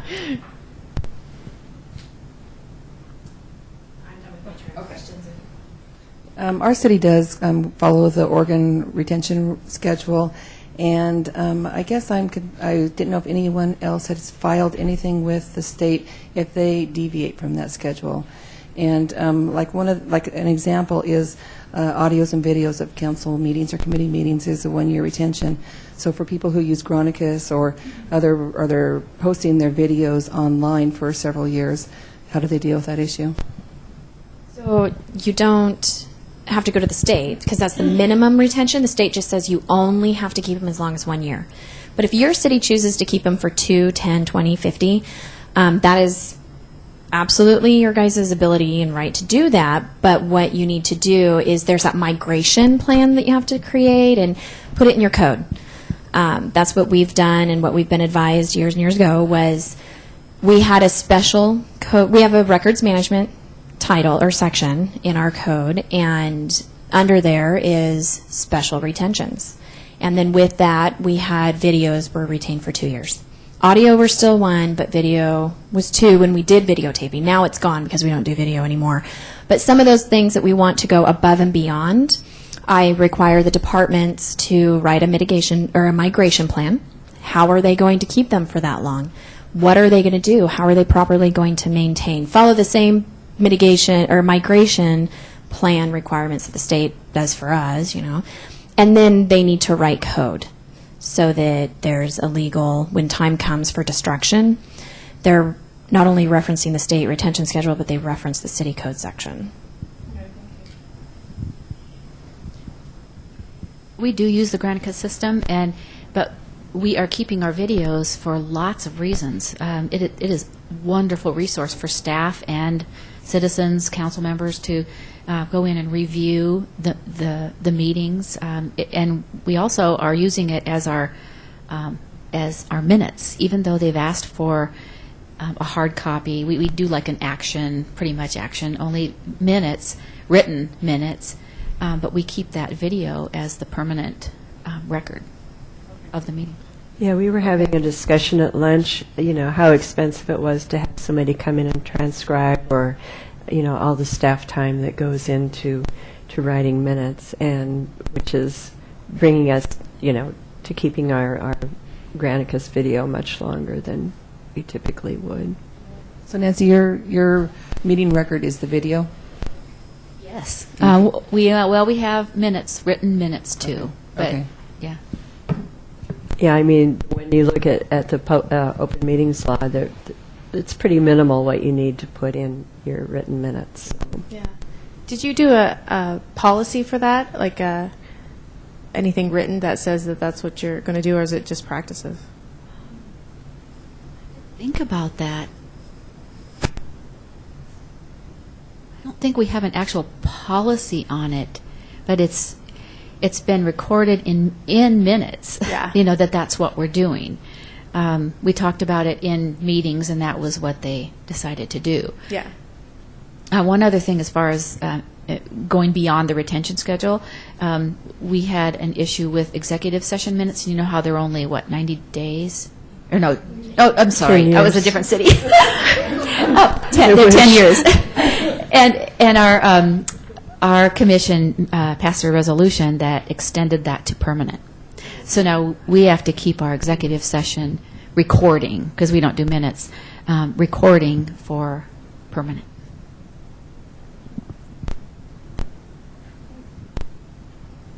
That sounds like a bad move. What was the reasoning? Just curious. Well, I think there was some concern at one point that a particular council member didn't have some information that was beyond the 10-year limit. You know, he wanted to know what was going on like 12 years ago or something, and we didn't have the record of it because we had been, you know, following the retention schedule, and he just felt that, you know, he needed to know that information, and so he got the resolution, the commission to pass the resolution. So.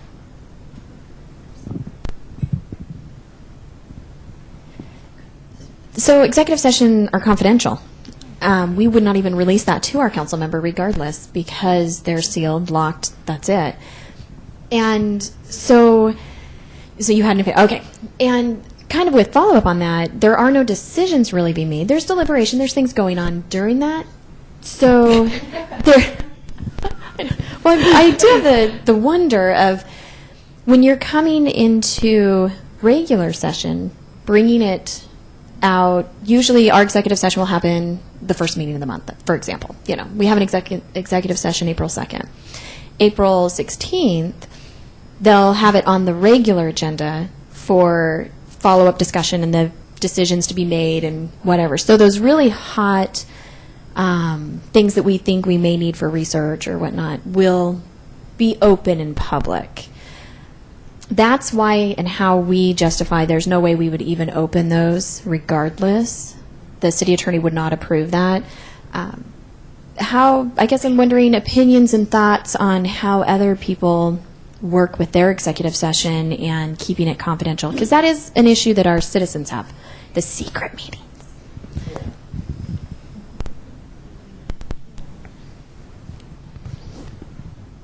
the simple answer for the citizen. And I know, being city government, we probably do this a lot, but there are statutes that provide those specific reasons we can go into executive session.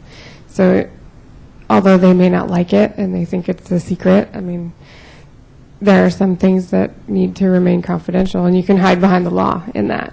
And I know that sounds kind of like the, runaway answer, but, sometimes that's what we have to do. We have to say Oregon statute precludes us from disclosing this information, and this is where you can find the reasoning why we did it. Yeah. And you can always focus on the positive when you're talking to the public and say, well, they didn't make a decision in that meeting. The decision was made, I don't know, at the council meeting after. No, whatever, And so that way they leave feeling like they do know the final product.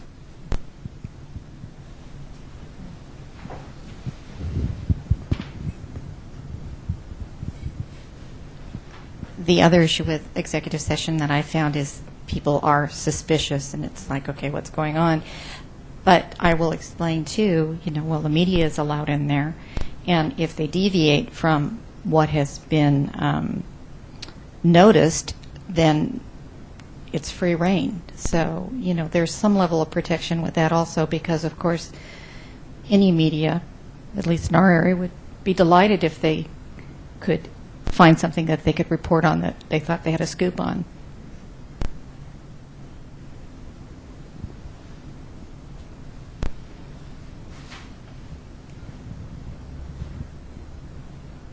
Anything else? Oh, yes. This is something really minor, but during the slides, Nancy, and this is for the Grateful Shred training PowerPoint, one of the slides said, encourage staff to move emails back into Outlook. I'm pretty sure it said that. And if you don't remember, that's fine. I was just kind of curious. Move it back into Outlook. It was not in this PowerPoint. It's one of the ones that you put up there that was for a staff training for Shred Day. So never mind. It doesn't matter. I was just, huh? Okay. My public works guys wouldn't even know how to use Outlook.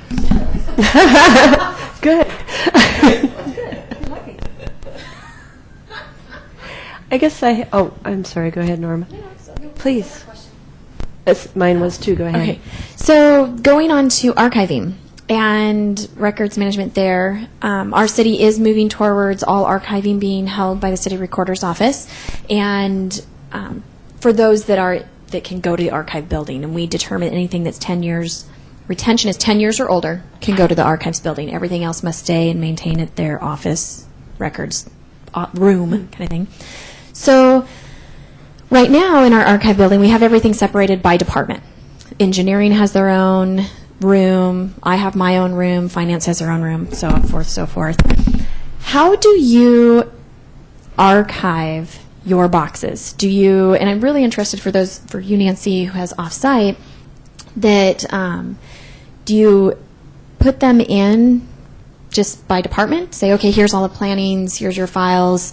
Are you centralizing everything and saying, okay, we now have LUBA appeal number, blah, blah, blah, had just closed, so you get every department's file pertaining to that and put that in a box? Because the follow-up question is, when it comes to actual destruction, having to go to 7 different boxes, 7 different departments, and then the box ends up being only half full and things like that. So, help. I think I only got half your question, but as far as did you ask if there was a particular project, and like there's engineering files sometimes and there's planning files and whatever. The engineering for us, we had boxes for engineering and boxes for planning, but they had file names, and according to the record series, for instance, if they were then if they were engineering files, they were in one box. If they were planning files, they were in another. So they weren't all just gathered together for the same project. But they were logged and scheduled under the contents in the spreadsheet. So all we'd have to do was search for that particular file number or, whatever the name that we were looking for, and we could find all those boxes. So we've only had one time where we haven't been able to find something, and I'm still working on that one. But it's an issue because then you've got email. And, what about all the email that's associated with that project, too? So we don't have all the answers to everything yet. We're still working on those things. But we keep, and our IT department is currently working on an email retention system.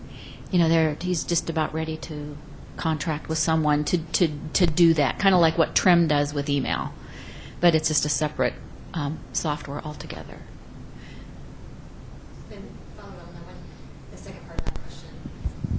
The second part of that question was, how do you prevent half-filled boxes because you're only chunking out file at a time?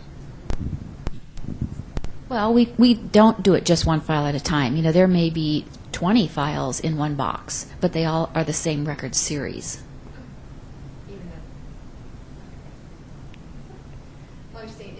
They may be all in the same series. They may be all in the same series, but they have different year of destruction. One can be destroyed January 2006. One could be, that's what I'm more, because we're trying to keep them categorized by the same thing. I tell my records coordinators, always stick a box in within the series. But then, sometimes they send it up only halfway full, and but I don't have anything else, and I don't have any more room, and so that's where that struggle. How do I better manage that type of thing? I don't worry about half-full boxes. It doesn't happen very often, but I don't worry about it because I can easily send that to recall. And even though I'm paying by the size of the box, 30 cents for a banker's box or whatever it is, I think that I'd rather pay it than risk putting two different record series or two different destruction periods in the same box. And so, I don't worry too much about that. I think I found your. If this is the one, it says the Outlook inbox should not be used for storage of emails. If an email has value, it should be either moved to an Outlook folder or printed and put into an appropriate hard file. Is that? It might have been a different one, but speaking on that issue, I always have questions about email because originally we treated email as correspondence, and the retention for that was 1 year, unless it belonged in a different folder for different retention. So now that that's changed from 1 year to as needed, I guess we have questions as far as how long do we keep it. Like a citizen, might make a comment. It doesn't belong in any retention folder, or so then we're wondering, well, how long do we keep this email? Before, we just treated it as a 1 year correspondence. Now we're a little confused. Generally, if you have email that's related to a particular project that has, say, a 10-year retention or permanent or whatever it is, then that email needs to support that project, and it becomes a part of the record for that permanent record or 10-year record or whatever it is. So it would need to be somehow captured, however you want to do that, whether it's printing or whatever, and kept with that file. And we do that, but still there's emails that don't really belong with the project. It's just a general comment. And so before we had that 1 year retention, now it's just as needed. So we're kind of, concerned about that. There is a series, it's like citizen complaints and comments or something in the retention schedule, which I think is 2 years max. Okay. So that's kind of what we use if something doesn't fall into a particular category. I was going to say that's one that we use as well, but that does talk about more citizen complaints and whatnot. You're having, I guess what I'm wondering for a clarifying question is, are you talking about an email that employees would maybe pass back and forth between each other, or it would go to maybe a consultant or a citizen or whatnot, but there's really no teeth or meat behind it? It's Right. just a quick, hey, add me to your agenda distribution list, or something like that. Is that what you're talking about? Right, or a citizen, or a citizen wouldn't is just need kind of that. giving a... So my as needed, and I don't fill out destruction forms for those. They're just, tossed. I keep my deleted folder and I basically go through it the first of the month and retain only 2 months worth. Just in case, because it's as needed could mean, oh wait, that person did ask me that question. What was my reply or whatnot? So I don't like throwing them away every night because you have that option, on your Outlook to say, do you want to clear your deleted box every time you log out? But I clean mine out 3 to 2 months every month, but I retain only 3 to 2 months worth because that's a lot of space. My goodness, we had a ton of emails. And that includes my junk. My junk gets cleaned out regularly. I don't keep any of those at all. Those get destroyed. My sent folder, that's a common forgotten folder. It's insane how many times I'll go to a new employee orientation and I'm like, don't forget your sent. Oh, there's a sent folder? I'm like, yes, there is. Yay, now you know. But don't forget to do the sent folder. Go to that one, clean that out just the same first, then go to your deleted folders because it goes and throws into your deleted, and then clean your deleted folders as well. And then there's another folder that we have. We got the junk, spam, sent, and deleted. And the deleted should be your last one that you delete because all of those other 3 folders go into the deleted. And I just, every month, clean them out, go, throw them. We do have some employees that do it every night. And that's perfectly fine as well, because as needed just means as needed. Thank you. And the state would stand behind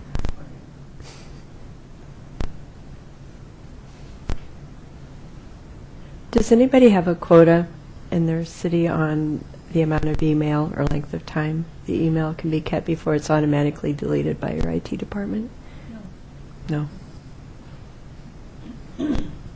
Our IT department did say they were going to delete everything in our inbox after a 6-month period. That hasn't been implemented, but it's something they said they were going to do.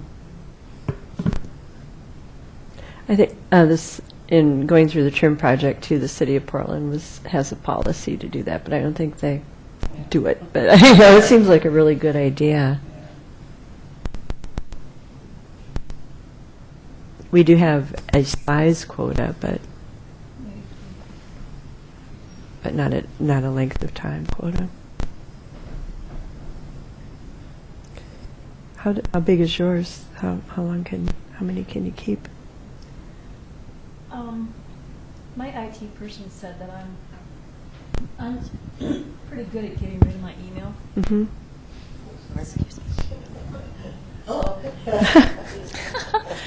I'm pretty good at getting rid of my email. I treat it like I do paper. I handle it once. So if something comes in, I read it. If it's something I need to act on and I act on it, I get rid of it. So I get somebody, for example, somebody sends me an email and they say I need a copy of this ordinance. I attach the ordinance, send it back to them, and I dump it. I get rid of it because I've dealt with it. I don't have to keep it. If it's something that I do need to keep, or they're sending me something that I need to keep, then what I do is I'll put it in a folder that's appropriate. I get most of my staff reports and things like that electronically. I put a folder on my desktop for the next council meeting. I drag all those things in there, delete them off of my inbox, delete them out of my Outlook. I really don't like a lot of stuff in there. It gets too cluttered. Then I personally can't find anything. But then I know there are other people that keep everything. But I just don't happen to do that. And so mine usually has about maybe at the most 200 in my inbox. You are good. At any one time. Wow. And I go through and clean them out. So I don't have a problem with the amount of space. You said you have a set policy on your quota. What is that number for maybe other employees? I don't know what the number is. City of Damascus does, and ours is 500 megabytes.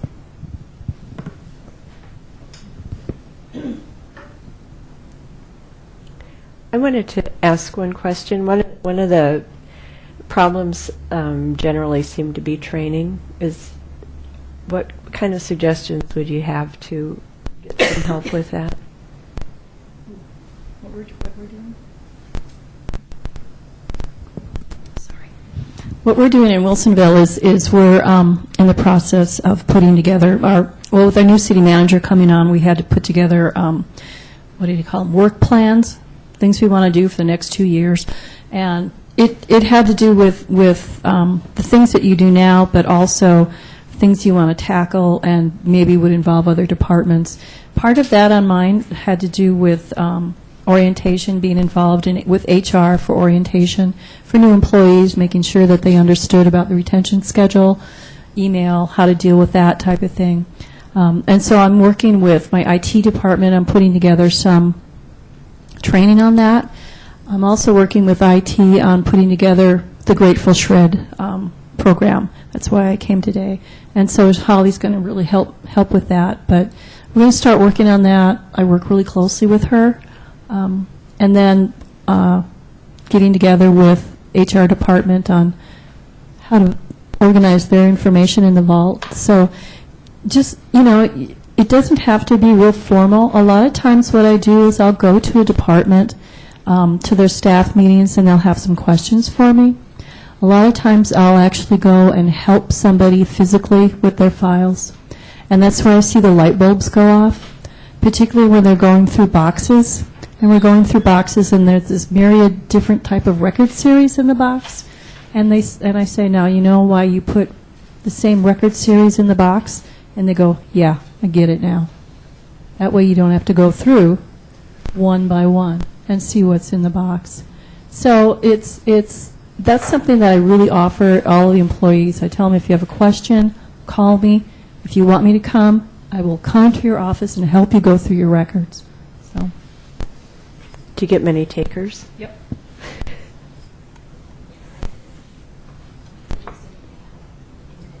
Mm-hmm.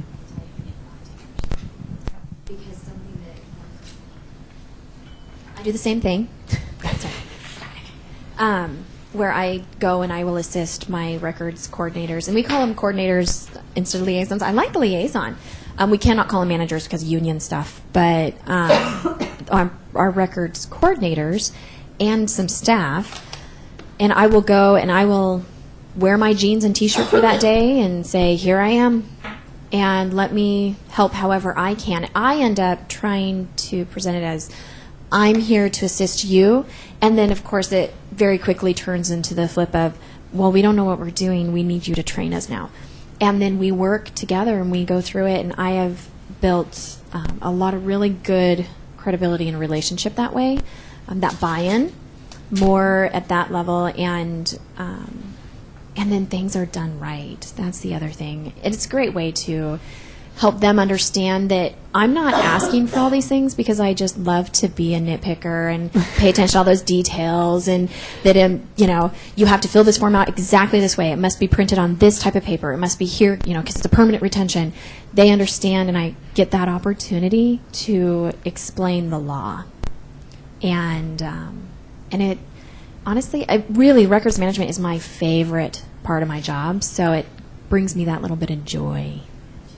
I'm glad to help any department, any person. Speaking of that, so I just made this really big decision to go through the records management ICRM program to become a CRM. And I went to the workshop in Boise where they went through the whole thing. And the reason that I wanted to do this was because I feel that there's gaps there in some of my knowledge and ability to help this city in this area. And there's no one that knows more about it than me, and that's scary because I don't know as much as I need to know. And so I can only help to a certain level. And so that's why I thought, if I'm going to be here for any more length of time, I know there's needs here, and I need to get the help. And this workshop showed what you have to learn to pass the test. And there's 6 different tests that you have to take, and it's a lot of training and learning and studying. And I mean, it's going to be, I'm hoping to be able to do it in about a year. But I would just recommend anybody, if you really want to help, if you really want to develop more buy-in, if you really want, to have that credibility with your people, you got to have the knowledge to do it. And so I just would recommend that you look into the ICRM program. I agree. I've had mine for a number of years, and it's really just a good discipline to sit down and take the exams and write the papers and all that sort of thing. nobody at work ever acknowledged it, but for me it was a real growing experience. There are only like 9 or 10 CRMs in the state, so it's pretty much of a niche sort of designation.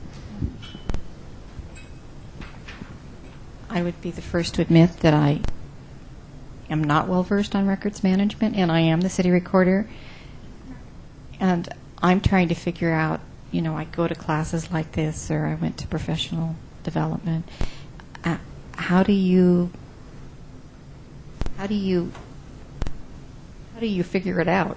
I mean, how do you start? Even that part of it to me is overwhelming. You mean how to get involved in CRM? No, how to get involved with, just to become more knowledgeable when you're trying to balance all the other aspects, all the other hats that you wear. It's very true. Yeah, there's the Records Management Committee to be involved in, or just, going to sessions like this whenever possible, or... Yeah, I haven't ever taken that, but... There's some good online resources, too. OM, our webpage has one, and the Secretary of State has some, too, that you can get on and take a look at records retention schedules and requirements and see what pertains to you. So... Yeah, they have training online, yeah. Kind of on that note. ARMA also has training online. Well, I went through the first one of the first ARMA classes back in, oh my goodness, the early 1990s, and I did it as a correspondence course, which they have now online. So, and it tells you about records management from the beginning to end, how to set up a center, how to file, what you need to consider, even the volume of boxes that you're going to need and the square footage that you might need for filing, those types of things. They talked about microfilm, but of course that was the early 90s before the digital stuff, so I'm sure that they've redone their classes. But I took it as a correspondence course. You may be able to take it online. On all of this note, how has some of you worked towards getting the buy-in that even records is a big deal? I did a webinar last Thursday. I think some of you did too through FEMA, and it's an all-day webinar, and you get done with it, and they're like, "Wow, you spent all day learning about records. What is there to know?" And it's like, I'm still overwhelmed, So I just wondered if anybody had any advice on how to give your little elevator speech on why it's important and why there's a lot to know. And it's okay if you don't. Maybe I just need somebody to feel my pain. It depends so much on your city manager and where he's coming from. Like our city manager right now is an attorney, so he's totally bought into everything. And the one before that was like, whatever. My city manager's a pack rat. It's part of my problem. Yes.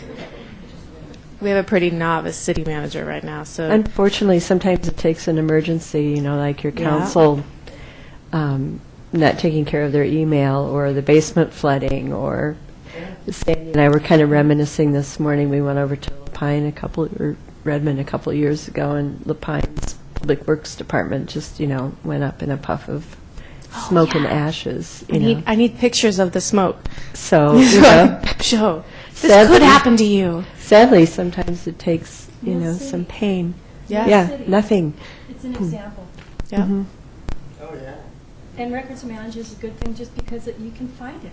Yeah. You can find it then. I think that's actually, if we're hitting on anything, it's to talk about worst case scenarios. I think Norma was talking about that before, but throw out this could happen, and maybe show pictures or whatever to get that. So I have a different question. You mentioned that Oregon City is the oldest incorporated city, so you have a lot of history. And Tillamook has a lot of history, too, and we store our records in the basement. And they have some of the, the really old books that are leather-bound, and, they're pretty neat and historical, and sometimes people want to come look at them.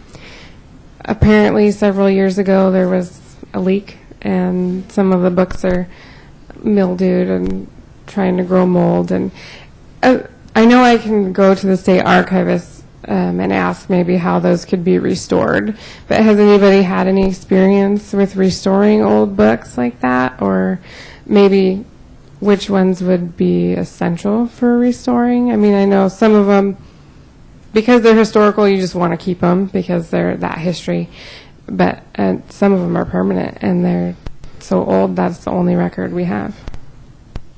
There are restoration companies, but I bet they're expensive.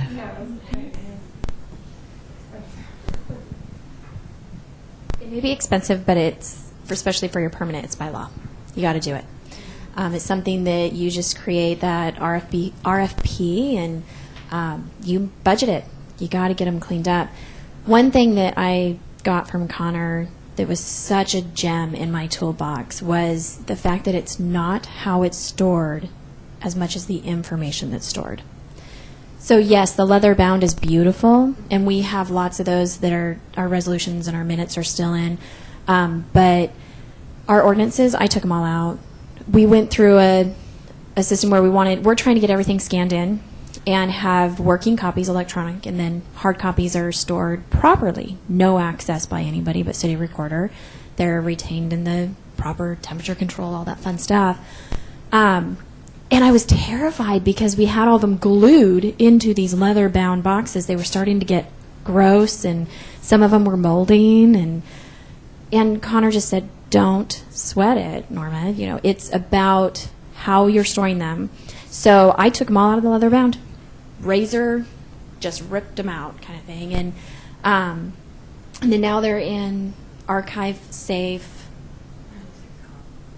What are the plastic? Sleeves. Yeah.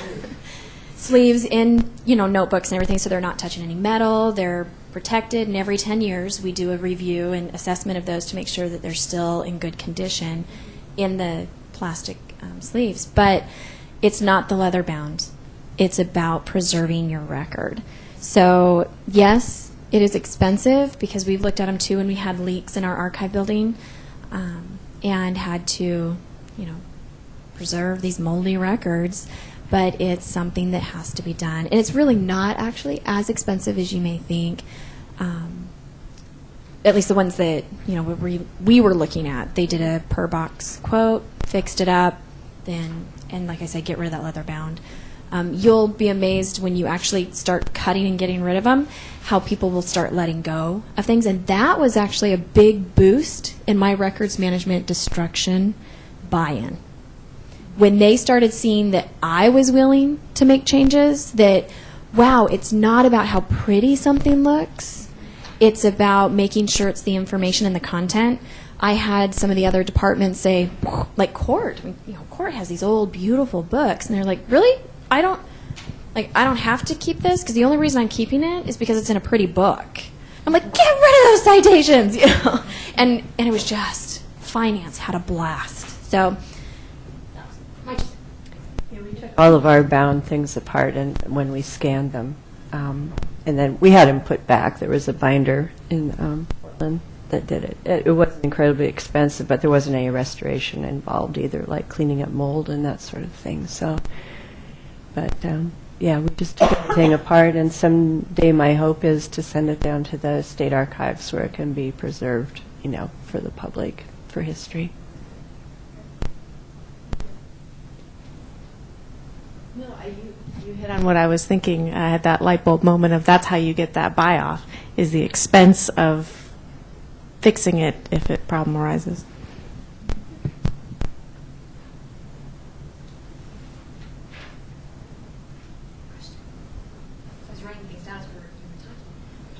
One of the things that I seem to have a personal pet peeve of mine is, and I'm looking at you as your records management chair, is that update of the records retention schedule. Mm-hmm. We have the Adobe Acrobat November 2009 schedule, but the state is no longer really updating us on that. They just say, oh, go to the website, that's what you get. Well, my staff are so used to looking at that, and it's very easy to navigate compared to the website. Did they completely abandon that? or what's going on? Because it always came out of the records management is how we got it. Mhm. The state would notify the records management chair. The chair would then send it to all of us recorders. So Right. I really miss that. You mean you want notification of changes or when the next update is going to be? I'm sorry. Both. Oh, okay. There's nothing. The retention schedule is just this thing now. Right. We aren't getting any notification on any. I never print out the retention schedule anymore personally. I never receive notifications of anything either.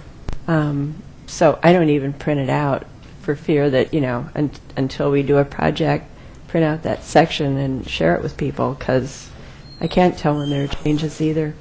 The next update isn't scheduled until 2013, and that's when they want to try to flatten it again to address electronic records. So Mary Beth came to our last Records Management Committee meeting, and that's pretty much what she told us. So that's where it is. Is that your pet peeve? And Pat, I guess I had a question, and I don't know if you know the information, because if you look on that schedule online, it'll say updated October 2010, and then the next time you look at it, it says updated December 2010. And so you kind of wonder, was there an update between those It's three? in the OAR that was updated. It's not necessarily the records retention schedule. That's why I just go online all the time. We just have a link to it on our intranet and just do that. And that's what freaks my staff out. What was changed because I'm destroying it according to this? But just A little word up here. just tell them it's any OAR that's changed, and if there were any massive changes, I'm sure we'd know about it. I have a question. Do any of you create a kind of pull-out retention schedule for your specific departments to kind of narrow it down? Do you? Mm-hmm. Does that work? for you? Otherwise, it's just too big. Yeah, exactly. That's my biggest thing that people tell me, oh, I didn't look because it's huge. You deal with it, Yeah, I mean, if it's finance, just take out that part, or Yeah. planning, or... That's what yeah. I need to do. I was just curious if that worked and if it was worth my time. And also always include administration. Many times I'll get the people saying, well, I didn't find it in my section. Well, just because your meeting room schedule isn't in Public Works or it's not in finance doesn't mean that it's not in the retention schedule. They're just trying to make it uniform. They're trying to make it understandable. Most administration departments manage the calendar. Or everybody has administration, that kind of thing. So I do same thing, individual departments, but always include the administration side of it, because that's where you're going to get the email, the ephemeral correspondence, some of those other things that often get missed. But one of the first things I train them on is how to electronically search. We don't print either. Yeah.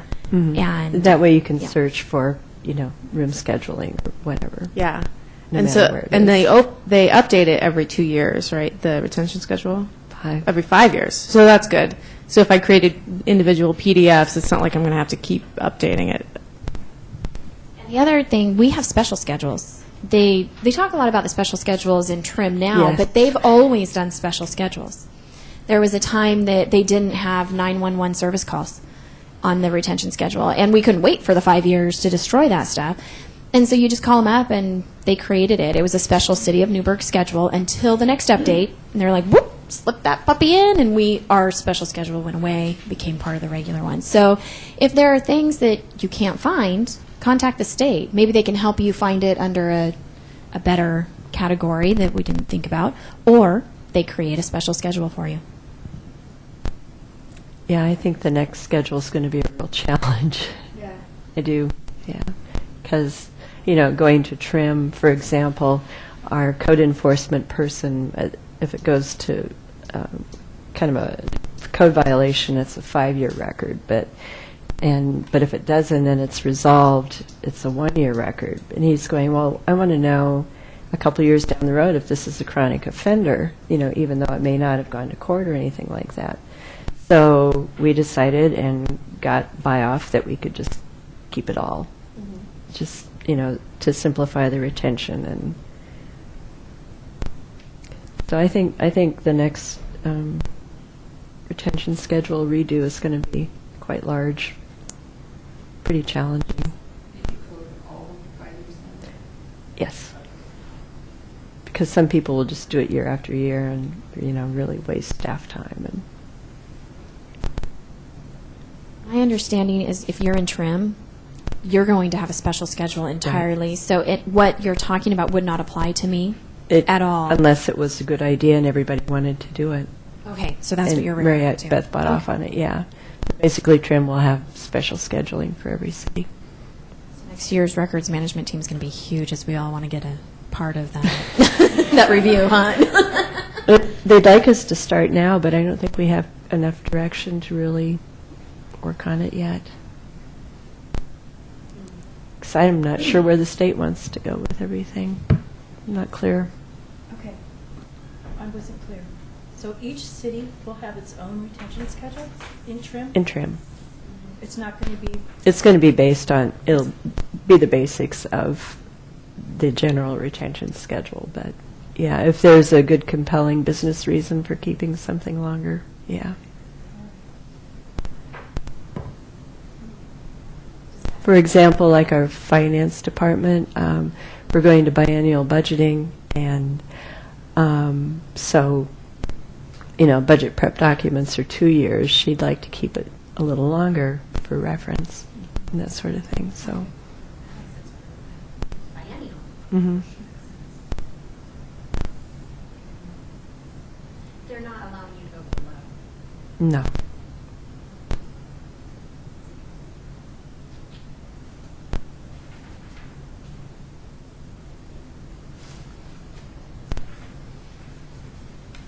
So then is the new schedule going to be more like bigger buckets? That's my notion, yeah. Bigger buckets where you would have just finance and then everything that goes with finance would go in that bucket? Mm-hmm. Fewer record series? Mm-hmm. I would like your thought on that. If you're Curious, your yeah. feedback. Yeah, I'm hearing that and bringing that up. What's your initial feeling? I think it'd make it easier for people to, excuse me, to file their items, especially if they're going electronic. People that have been using it for a long time, I'm hoping that they won't get confused when they just see boards and commissions and, understand that there's no more planning commission spelled out specifically. It would go under boards and commissions. I think that with electronic records, it would make it easier to file and to be able to locate things. I think that would be all right. Yeah, I mean, now we're looking, we had, say, Planning Commission under the Planning Department and Library Board under the Library, and we're going, this is insane. So, yeah, just meeting records, you could have your council meeting minutes and agendas and packets and planning, and then you could go on down to something if you wanted to store them electronically or otherwise, like staff meeting packets, which are, 2 years or something like that. So looking under a broad category like meeting records and then having some files under that. You want to be on the committee? I was part of it with Sandy when we did it last time. Mm-hmm. And seriously, as a plug, it was the biggest educational records management, and it actually really bubbled up my love for records management because it was so fun. It was something that really got me to understand the retention schedule a lot, and it was not a short process. I think we did it for 2 years. It took a long time to review and update, and I too like kind of the bucket clearance down. And I just thought of something is that when I go online to put on our city website, and you go in the back end and you're putting things up for your city website, the way we have it set up to do that is in the big buckets. So we've got like boards and commissions, and then all the boards and commissions are individual folders underneath that. So it's sort of like we're doing that already, but it's not real obvious on the outside. And so if you put stuff on your city's website, depending on how you have that set up, you might be able to do that.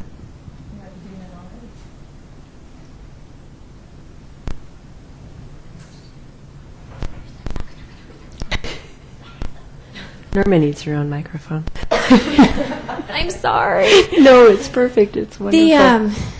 Back a while back, I'm sure some of you guys who had been here saw my question about how our city manager had recommended and is advising, and I basically have ignored it, that I put up every destruction form on the website to allow a citizen to make comment and object before destroying the record. And so, it's such a nightmare. The thought of it I think I told him he was stupid. Literally, I think I really did say that out loud. I hope he's because watching. it just blows my mind. And of course, turned beet red and went, well, I mean, the idea, the concept. Because it's crazy to me to do that. But a way to maybe appease that I was wondering is, do you put on your boards and commission page, records retention is 3 years per the state, and then quote?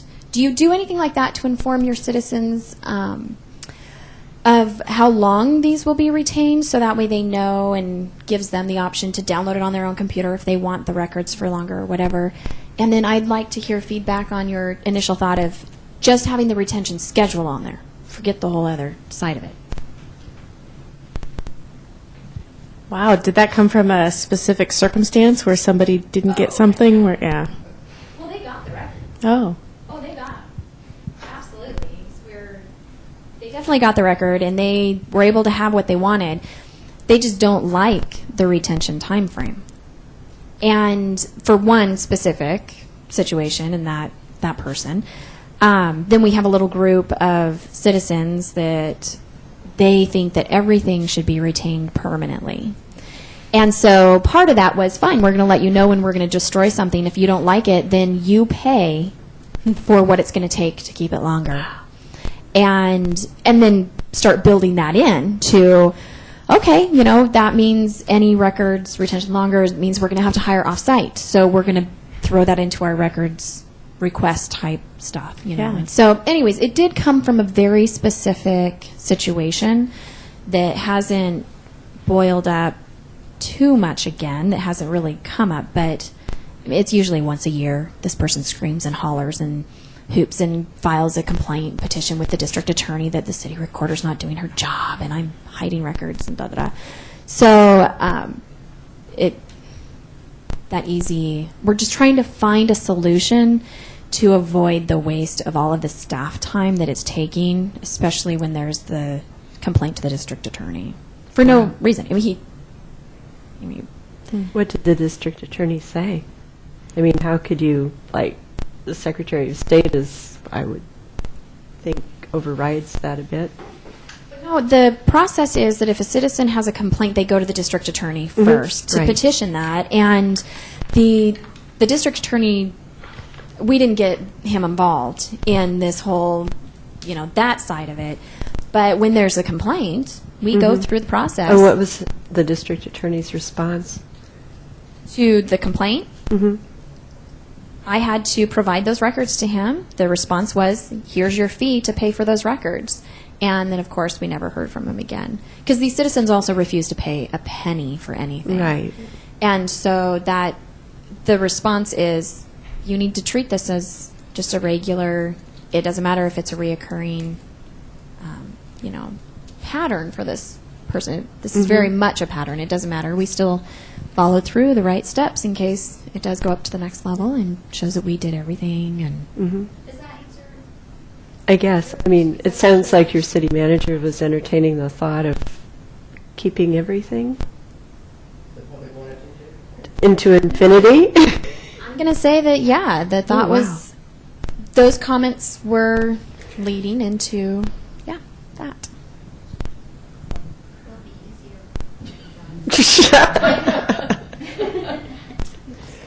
I have a short question. For records that are easily just emailed to somebody who would like a document, do you guys require that they do a public records request, fill it out?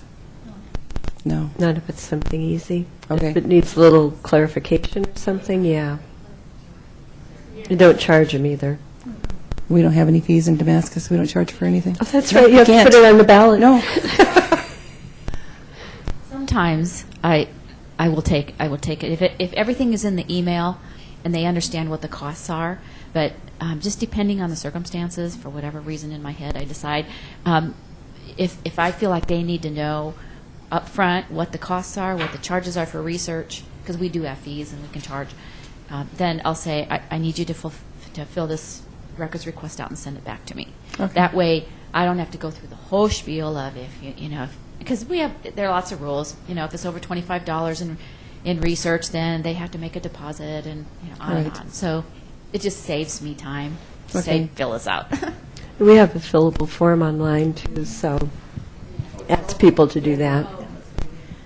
I tend to lean towards having people fill them out, even if it's easy, because sometimes, and your insight will give you a hint, but sometimes it just leads to more questions, and it can turn into a bigger deal.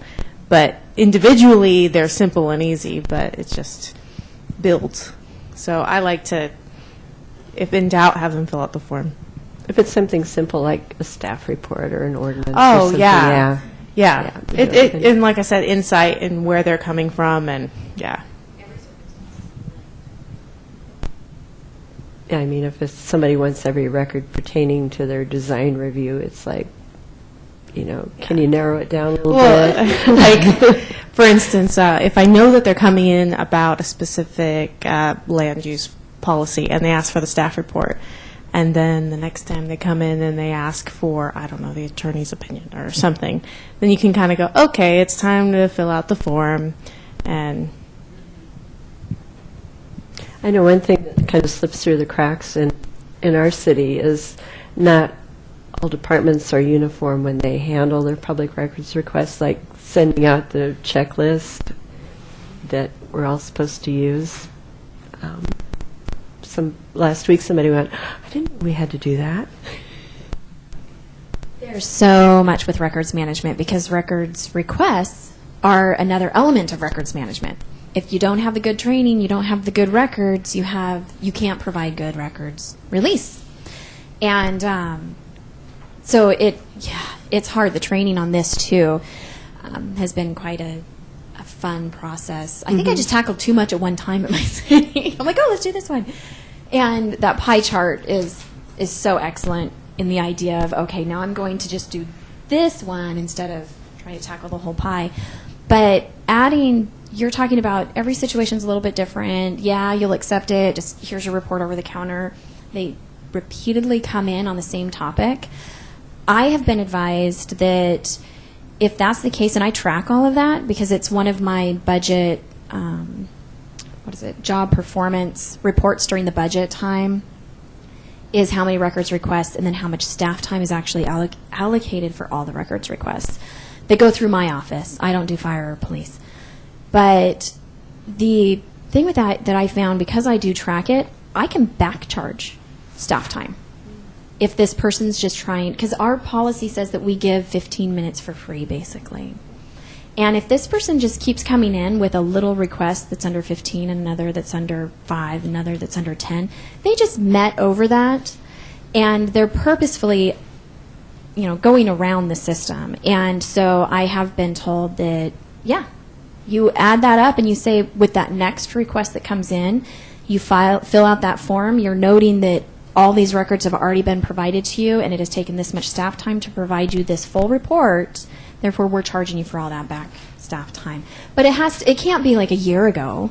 It has to be very close. It has to be very obvious that they're trying to circumvent the system, and because you don't want it going to the DA and him saying, "What are you?" or her saying, "What are you doing?" Yeah, that's a really formal way to describe. And mine has more to do with there's specific people who are very interested in everything. And so I tend to be more formal with them because you take up so much of my time. So, but then if it's somebody who's just interested in and you've never seen them before, and I don't know. I know it's gray, but it's, yeah. I think we could probably go on all the rest of the day with questions and comments and just learning from each other. We're all just like a wealth of information, to each other. But unless there's any last-minute questions that have to be answered, and I'd like to. Any final comments, Pat? Or No. Anyway? Make sure you Okay. Thank you, Nancy. Yeah, you're welcome. I'm sorry? I'm sorry, I didn't hear you. Yeah, we got certificates. And we do have the form Oh. for your certificate. You're going to be like that. Yeah. And there is a certificate for everyone here, too. And we're good to go. Thanks, everybody.